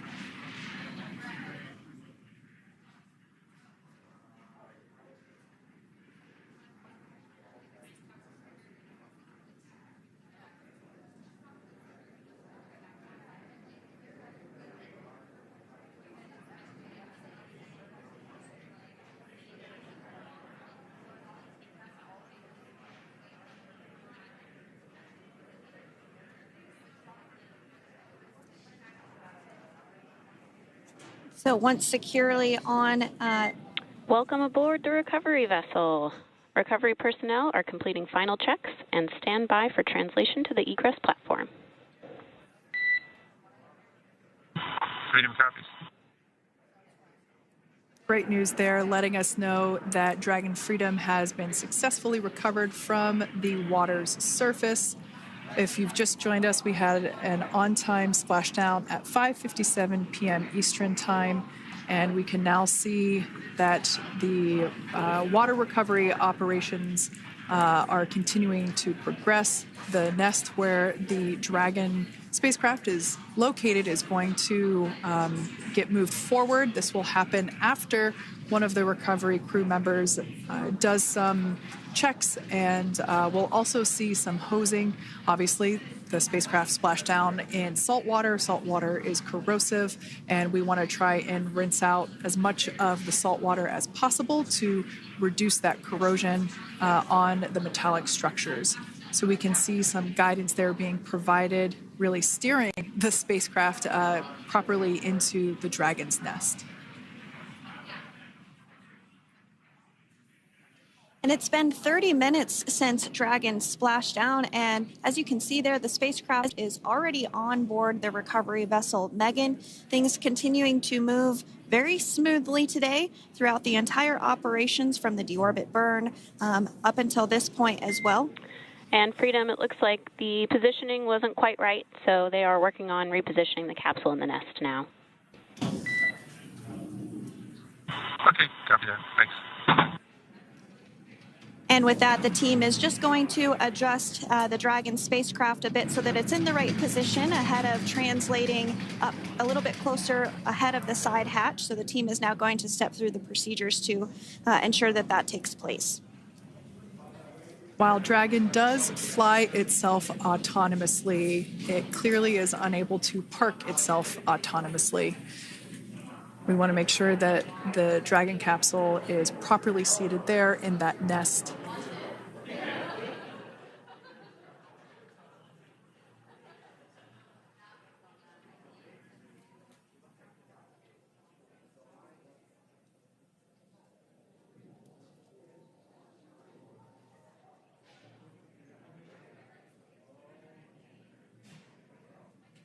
Once Dragon is fully seated in the nest, we'll probably see a bunch of that salt water come out from the bucket there located underneath the side hatch.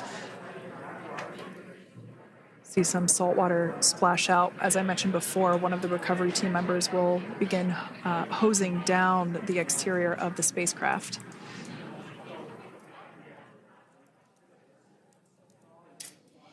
So you are continuing to get some great live views on your screen of Crew-9, which includes NASA astronauts Nick Hague, Suni Williams, Butch Wilmore, and Roscosmos cosmonaut Aleksandr Gorbunov, who splashed down off the coast of Tallahassee, Florida, 2:57 p.m. Pacific time this afternoon. Now working to get that spacecraft situated in the nest. Just making some final adjustments and tweaks to ensure that it's nice and secure.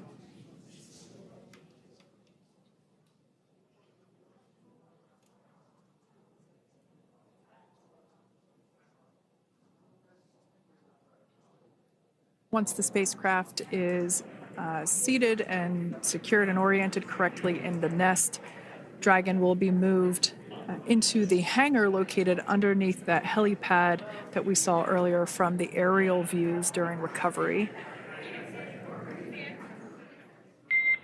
All right, Freedom, looks like you are settled into the nest now. Team is working through hypergol sweeps. Copy all.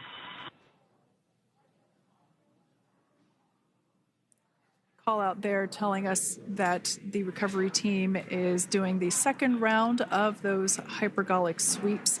This helps ensure that everyone, all the recovery team members that are located basically right where this camera is located on, towards the forward end of the recovery vessel, that they will all be safe once the spacecraft is translated forward.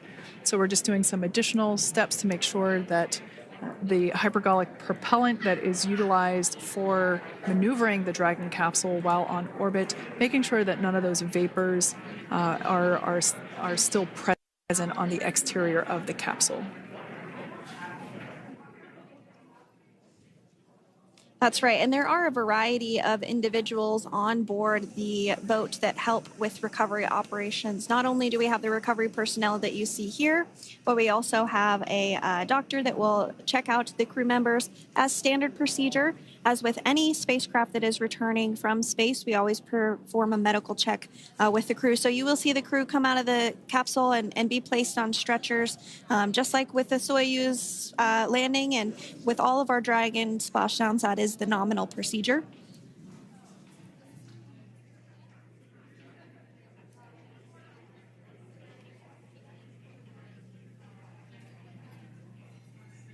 We'll stand by to see Dragon Freedom translate or scooch up a little bit closer to the camera angle that we're seeing right here. And then teams will step through procedures to get that side hatch opened. You see it right in the dead center of your screen there. It's kind of that rectangular shape. It has not been opened since since Crew-9, which included Nick Hague and Aleksandr Gorbunov, launched back in September from the Kennedy Space Center in Florida. So that will be the very first time that hatch is opened. Once docked to the International Space Station, crew enter through the top hatch, which was where the nose cone is now closed. That's the hatch that they actually utilize to go ahead and get inside the International Space Station.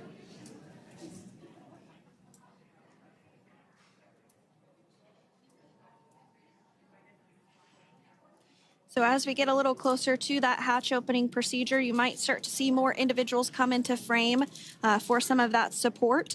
The ship has a maximum capacity of a little over 40 people on board, and it takes a variety of different roles, as we've discussed, to support. Also on board is the chief of the astronaut office for NASA, that's Joe Acaba.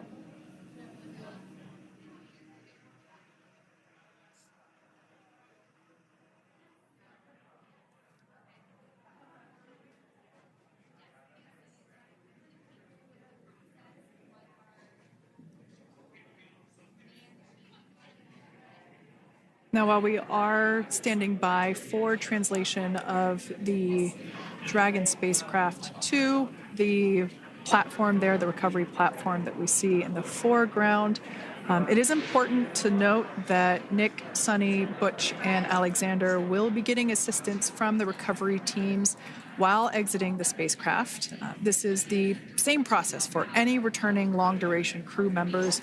As you could imagine, returning to a gravity environment can wreak havoc on our vestibular system, which is responsible for maintaining balance and motion.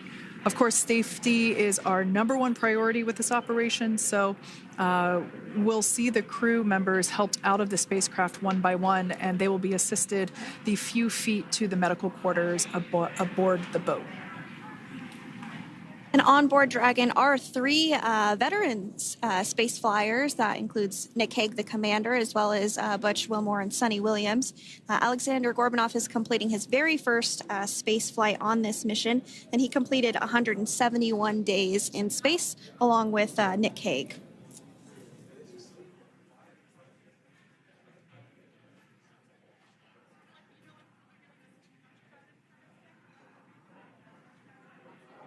For those of you that have just recently joined us, well, I would encourage you to hit that rewind button and go back a few minutes. It was a beautiful splashdown of Dragon Freedom with the Crew-9 cohort on board. They had an on-time splashdown at 5:57 p.m. Eastern Time, 2:57 p.m. Pacific Time. We can see that the spacecraft... Freedom translation is in progress. Copy, and seal it. We can see that spacecraft was successfully recovered from the ocean surface and is now being washed with fresh water, as obviously they splashed down in salt water. So we're trying to rinse off as much of that salt water as possible. And we can see the spacecraft continuing to move closer and closer to that recovery deck. Freedom, the crew is working on side hatch opening now. Expect hatch open in about 2 minutes. Okay, copy that. And Kira, just wanted to say that you guys, you and the team did an awesome job, both uphill and downhill. Just really, really impressed. Thank you. Thanks, Nick. It's been an honor. This is a pretty exciting moment coming up. We are working to open the side hatch. One thing that may not be obvious from, just looking at the spacecraft here is that this side hatch that we're about to open, the last time it was open was when this spacecraft was at the launch pad. This side hatch is what is used for initial capsule ingress and final capsule egress, but all comings and goings from the spacecraft while it is on board the space station are from the forward hatch, which is located at the top of the spacecraft under that nose cone. So this is a pretty exciting moment because it will be the crew's first breath of fresh air since boarding their ships at the start of their journeys last year. And the very first person that will have the opportunity to say hello to the crew once that hatch is open is a SpaceX medical recovery personnel representative. Then we'll see procedures take place to remove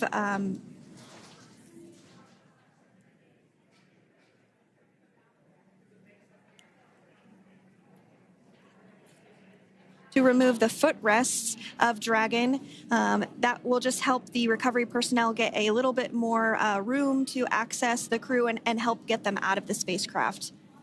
Yeah, you're absolutely right. Safety is, once again, top priority here, and removing those footrests from all 4 seats will be helpful as a SpaceX recovery team member will actually go into the capsule into Dragon Freedom to help the crew members unbuckle and stand up, and essentially we'll also see a fun little slide be put in place to help the crew members exit the spacecraft safely. So yeah, we're going to remove all 4 of those footrests to basically give a little bit more working room inside the spacecraft. That's right. And we did hear the go for that hatch opening, so we're just a couple minutes away from being able to see that. And then we might be able to get the chance to see a couple of views inside of the Dragon and see the crew following their splashdown. Now, opening that side hatch isn't quite like opening, the door to your car. We have to depress the seal around the side hatch, as well as, we'll now see them open that side hatch up.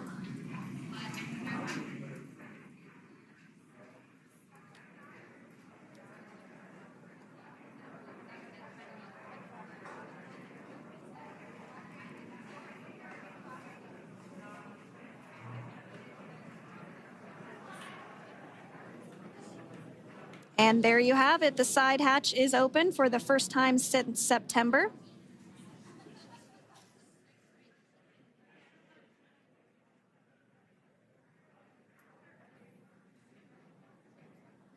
We can see some of the protective equipment there that was brought into frame that will help protect the edge of the side hatch, one, from any potential damage. Oh, we can see the recovery crew member there taking photos of the side hatch seal. This is part of the standard operation for recovery. These photos will get saved into our procedure. We'll then install that protective frame around the side hatch. This helps to ensure that the side hatch itself, the edges of it, incur no damage while crew members are coming out from the spacecraft.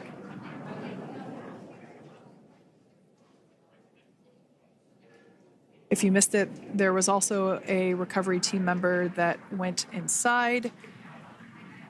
So there are now 5 people on board the Dragon spacecraft.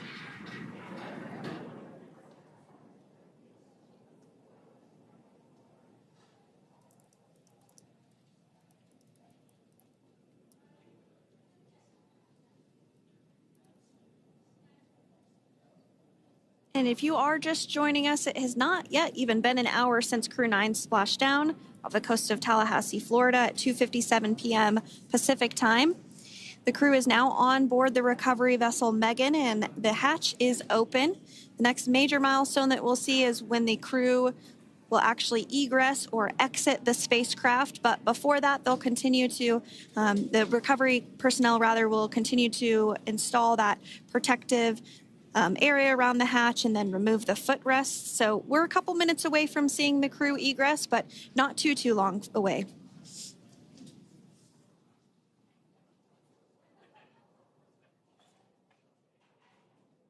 We'll probably see those footrests being handed out here in the near future, as I mentioned before. Oh, of course, we got to get a well-documented photo of the moment. Although we can't see it from here, I'm pretty sure there are 4 smiles on board right now. And we did hear that report out from the commander, Nick Hague, following splashdown, that there were four smiles as far as he could see. Yeah, capsule full of grins. Now, generally speaking... And there we do see Crew-9, some happy waves, smiles all around back on Earth.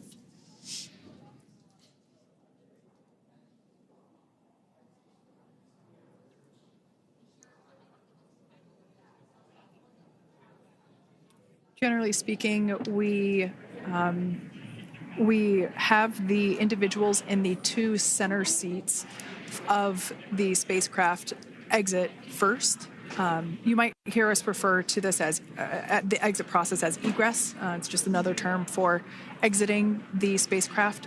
Generally speaking, we most of the time have the 2 center seats egress first, as it makes moving around inside the capsule a little bit easier.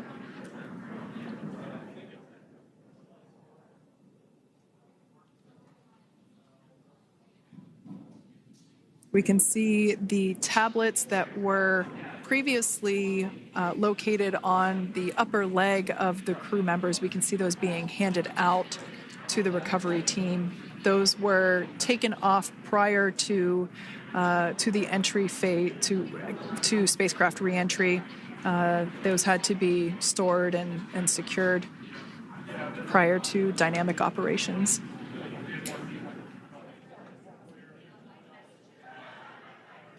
It looks like we are starting to see the footrests also be removed. I just saw one there on the screen. There are 4, of course, one for each crew member.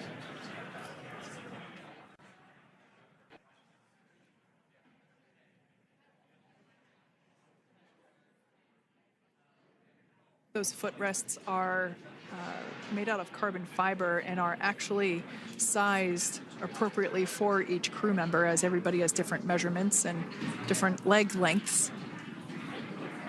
Same goes for the armrests and the bucket length of each seat. We size those appropriately for the crew members and to ensure their comfort and safety.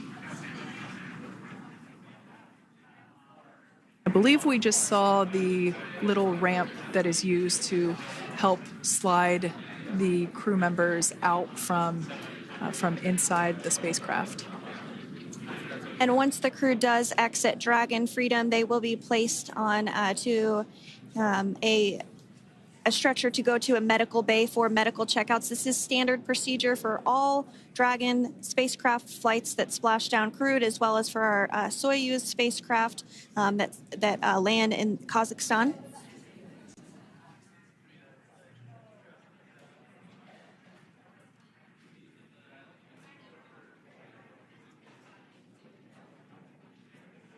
We could see the exterior of Dragon Freedom quite clearly in this shot, and it's such a beautiful sight. I personally prefer the capsule when it has some of that charring from atmospheric reentry. It is the signature sign of a capsule that has returned to Earth.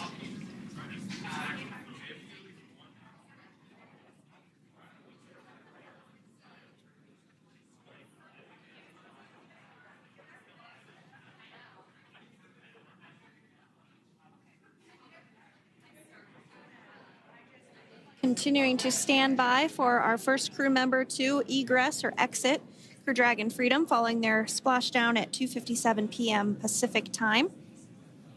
Dragon undocked from the International Space Station at 10:05 p.m. Pacific just yesterday, so it was about 17 hours of phasing.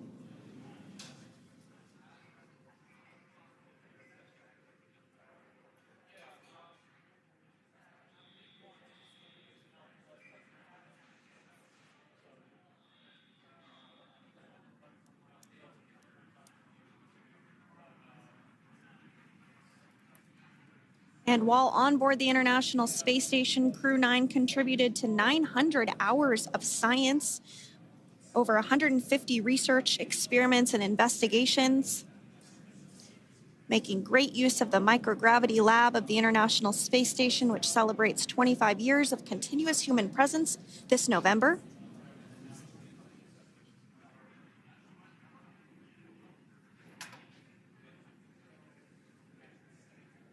Looks like we're about to get our first crew member here upon egress of the Dragon spacecraft.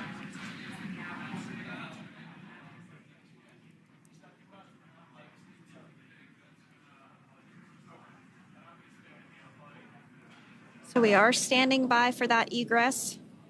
Outside of Dragon, you do see one of those stretchers. This is the expected procedure, as the crew will be taken to medical facilities following their exit from Dragon.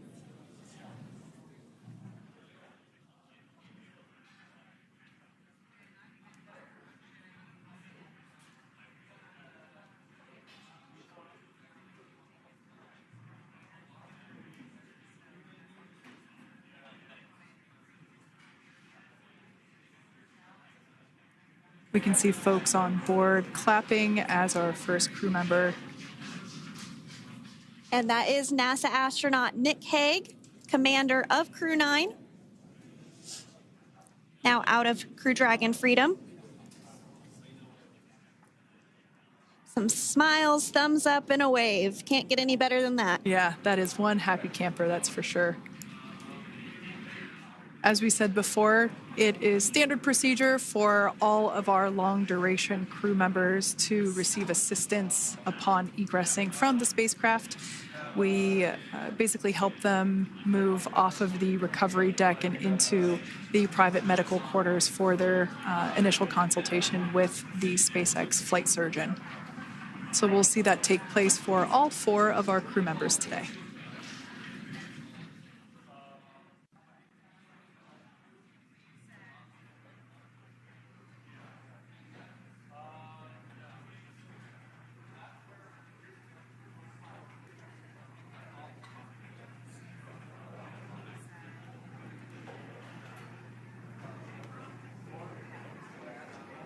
And we are standing by for the next crew member to exit Freedom.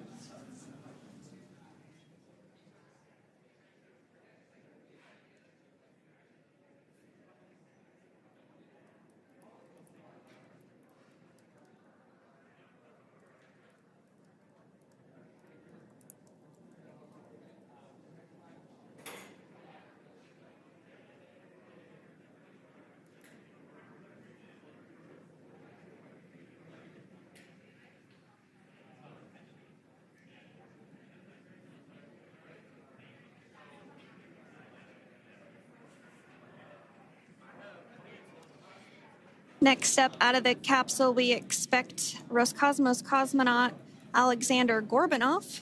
His first space flight. Spent 171 days in space alongside NASA astronaut Nick Hague. Looks like we're getting some cheers and clapping on board as Aleksandr is slid down the little ramp and placed into the mobility aid. Once again, big smile.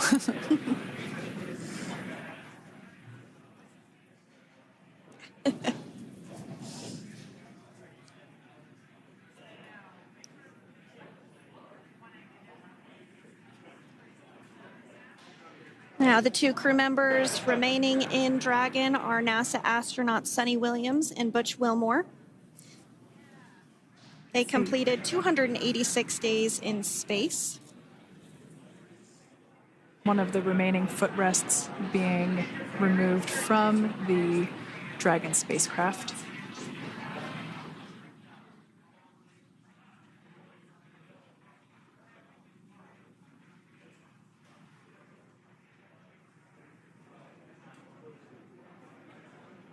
As I said before, we generally try to have the crew members that are located in the 2 center seats aboard Dragon, and we like to have them egress first if possible, as it creates a little bit more movable working room inside the spacecraft. There is a recovery crew member inside that is helping all of our Crew-9 crew egress or exit from the spacecraft.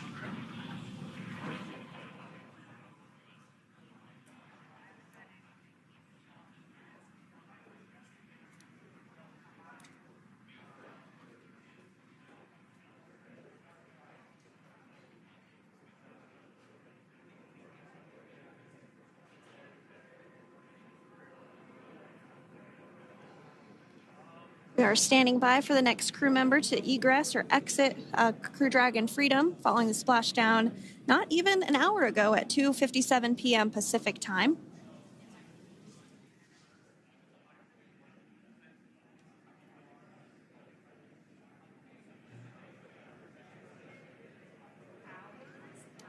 Really have the recovery operations down pretty quick at this point.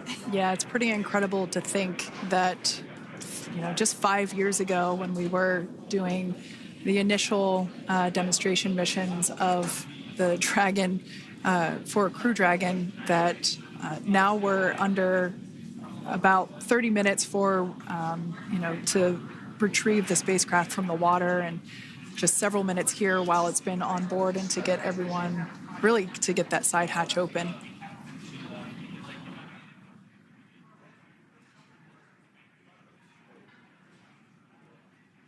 For those of you that have just recently joined, the Dragon had an on-time splashdown. It looks like we're getting our next crew member here. That is none other than Suni Williams. Big smile, big waves. She, like her other crew members, now will be assisted onto the mobility aid.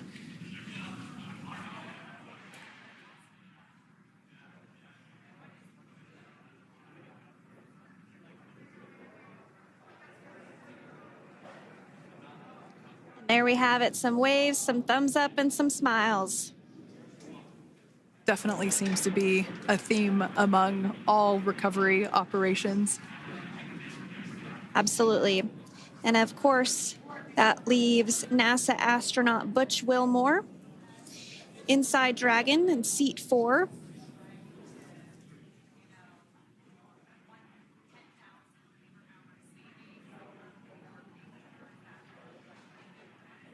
We're getting some views of him now as he egresses or exits the spacecraft.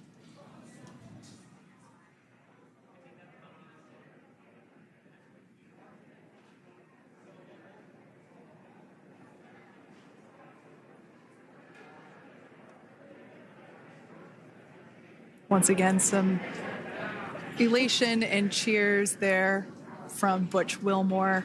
As we mentioned before, returning to Earth coming from a microgravity environment can wreak havoc on the body. So it is customary and just standard procedure for all of our long-term space residents to get assistance once they are back on board the recovery vessel.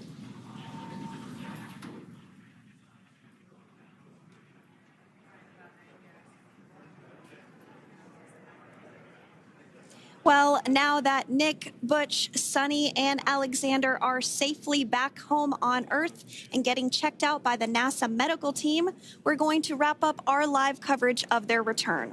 The Crew-9 mission began a little differently than usual since Butch Wilmore and Suni Williams were already aboard the space station when Nick Hague and Aleksandr Gorbunov arrived on the Crew-9 spacecraft in September.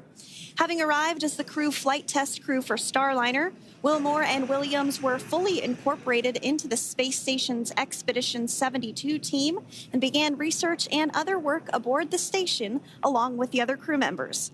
Williams commanded the orbiting laboratory for much of the expedition. After a successful liftoff and separation from Falcon 9, Nick and Aleksandr made a short flight on board Dragon to the International Space Station.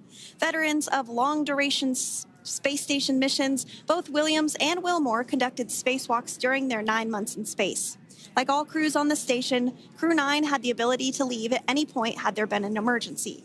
With their full-duration mission coming to an end, the crew began packing up their personal items for their return to Earth about a week ago and worked through tasks and shared lessons learned with Crew-10 teams as they arrived a few days ago.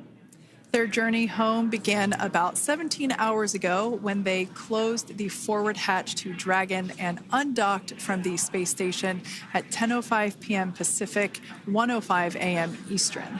After 4 successful departure burns and a phasing burn to line up their orbit, Nick, Butch, Suni, and Aleksandr rested for a few hours before waking up to prepare for re-entry this morning.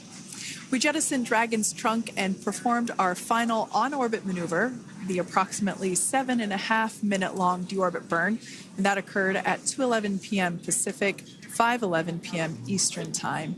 And that sent Dragon on its path home. The spacecraft re-entered the Earth's atmosphere and slowed its descent with successful deployments of 2 drogue parachutes and 4 main parachutes, with the final splashdown occurring off the coast of Tallahassee, Florida at 2:57 p.m. Pacific, 5:57 p.m. Eastern. Following that successful splashdown, we saw SpaceX recovery experts move in and prepare Dragon Freedom for its lift onto the recovery vessel. And just a little less than an hour following splashdown, we saw Nick, Suni, Butch, and Aleksandr make their way out of Dragon and into the recovery ship's medical facilities, safe and sound. Next up, they'll catch a helicopter flight back to shore, where they'll transfer to aircraft that will take them home. The astronauts will take a NASA plane for the short flight back to Houston, where they'll be reunited with family and friends to bring an end to this mission. It's been an honor and a privilege to share their journey with all of you as we continue this new era in human spaceflight. Return today marks the end of the direct handover we executed after successfully launching the Crew-9 mission to the space station just last week on Friday, March 14th. Thank you, as always, for joining us for tonight's coverage of the splashdown of Crew-9. Remember to follow SpaceX on X and NASA online and on social media for updates for the very latest on crew and cargo flights to and from the International Space Station. And we'll continue to share the progress of Nick, Suni, Butch, and Aleksandr on social media as they travel back home. We do also have a post-splashdown media briefing coming up at approximately 4:30 p.m. Pacific, 7:30 p.m. Eastern, where leadership will share a final update as we conclude this successful mission. So, from all of us at NASA and SpaceX, welcome home, Crew-9. So long.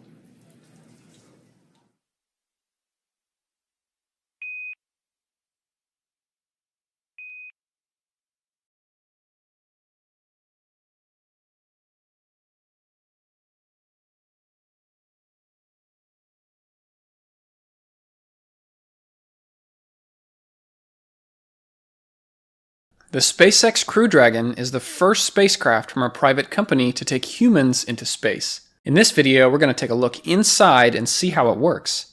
Then we'll see the launch pad, the journey into space, and how it docks to the International Space Station. Dragon SpaceX, you are go for launch.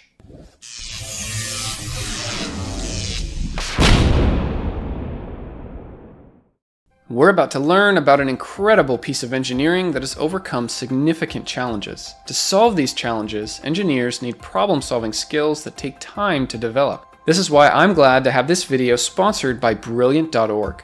With Brilliant, you can learn math and science interactively. You can actively try things out and understand why things work the way that they do. Maybe you're a professional and want to level up your skills, or maybe you're still in grade school and want a better way to understand math.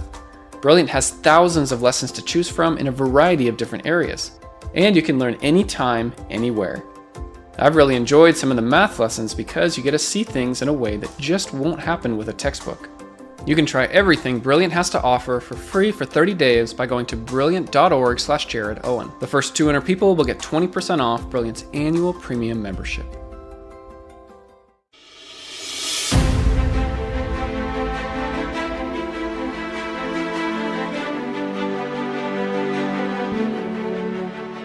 The Crew Dragon is a human-rated spacecraft. This means it's capable of carrying humans into space. It was created by a United States private company called SpaceX.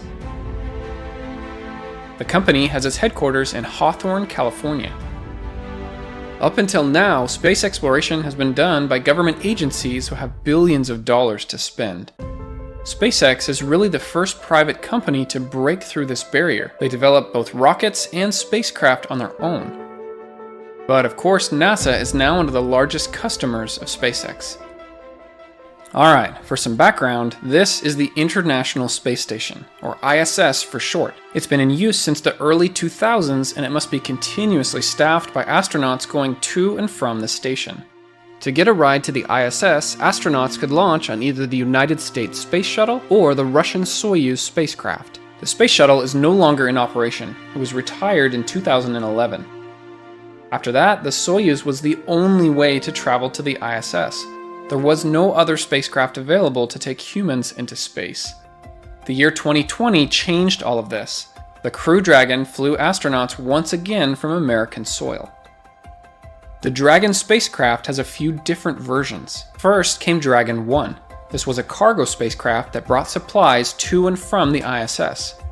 It had more than 20 flights bringing cargo to the station. This version of the spacecraft could not carry humans, only cargo. Then came the Dragon 2. This has two versions, the Cargo Dragon and the Crew Dragon. The Crew Dragon can carry people and cargo into space. Cargo Dragon looks very similar, but it can only hold cargo. So it doesn't need life support, board engines, or controls inside the vehicle. For this video, we'll be focusing on the Crew Dragon. That's the part that's most exciting to me, bringing humans into space. The Crew Dragon is split up into two parts. This is the capsule, and this is the trunk. The capsule is also known as the pressurized section. Inside, there's air to breathe, and they keep the temperature nice and comfortable for the crew. This is the nose cone. It's closed for the launch, but they will immediately open it up once they are in space. This exposes some sensors, thrusters, and the docking mechanism that will be used to attach to the ISS. The Dragon capsule has 16 Draco thrusters, 12 of them on the side, and then 4 more up towards the top. Draco thrusters are used to change the orientation of the spacecraft. They are also used to change the spacecraft's orbit, so they can reach the ISS at the beginning of a mission, and then deorbit at the end of a mission and come back to Earth. Additionally, there are 8 Super Draco engines, and these are significantly more powerful. If there is an emergency on the launch pad all the way up until they are in orbit, the Super Draco engines can quickly get the crew to safety. On the bottom is the heat shield. This will protect the crew as they enter the Earth's atmosphere at the end of the mission. At one point, SpaceX had plans to have landing legs and extend them through the heat shield. This is so that the capsule could touch down on land. This would have been really neat to see.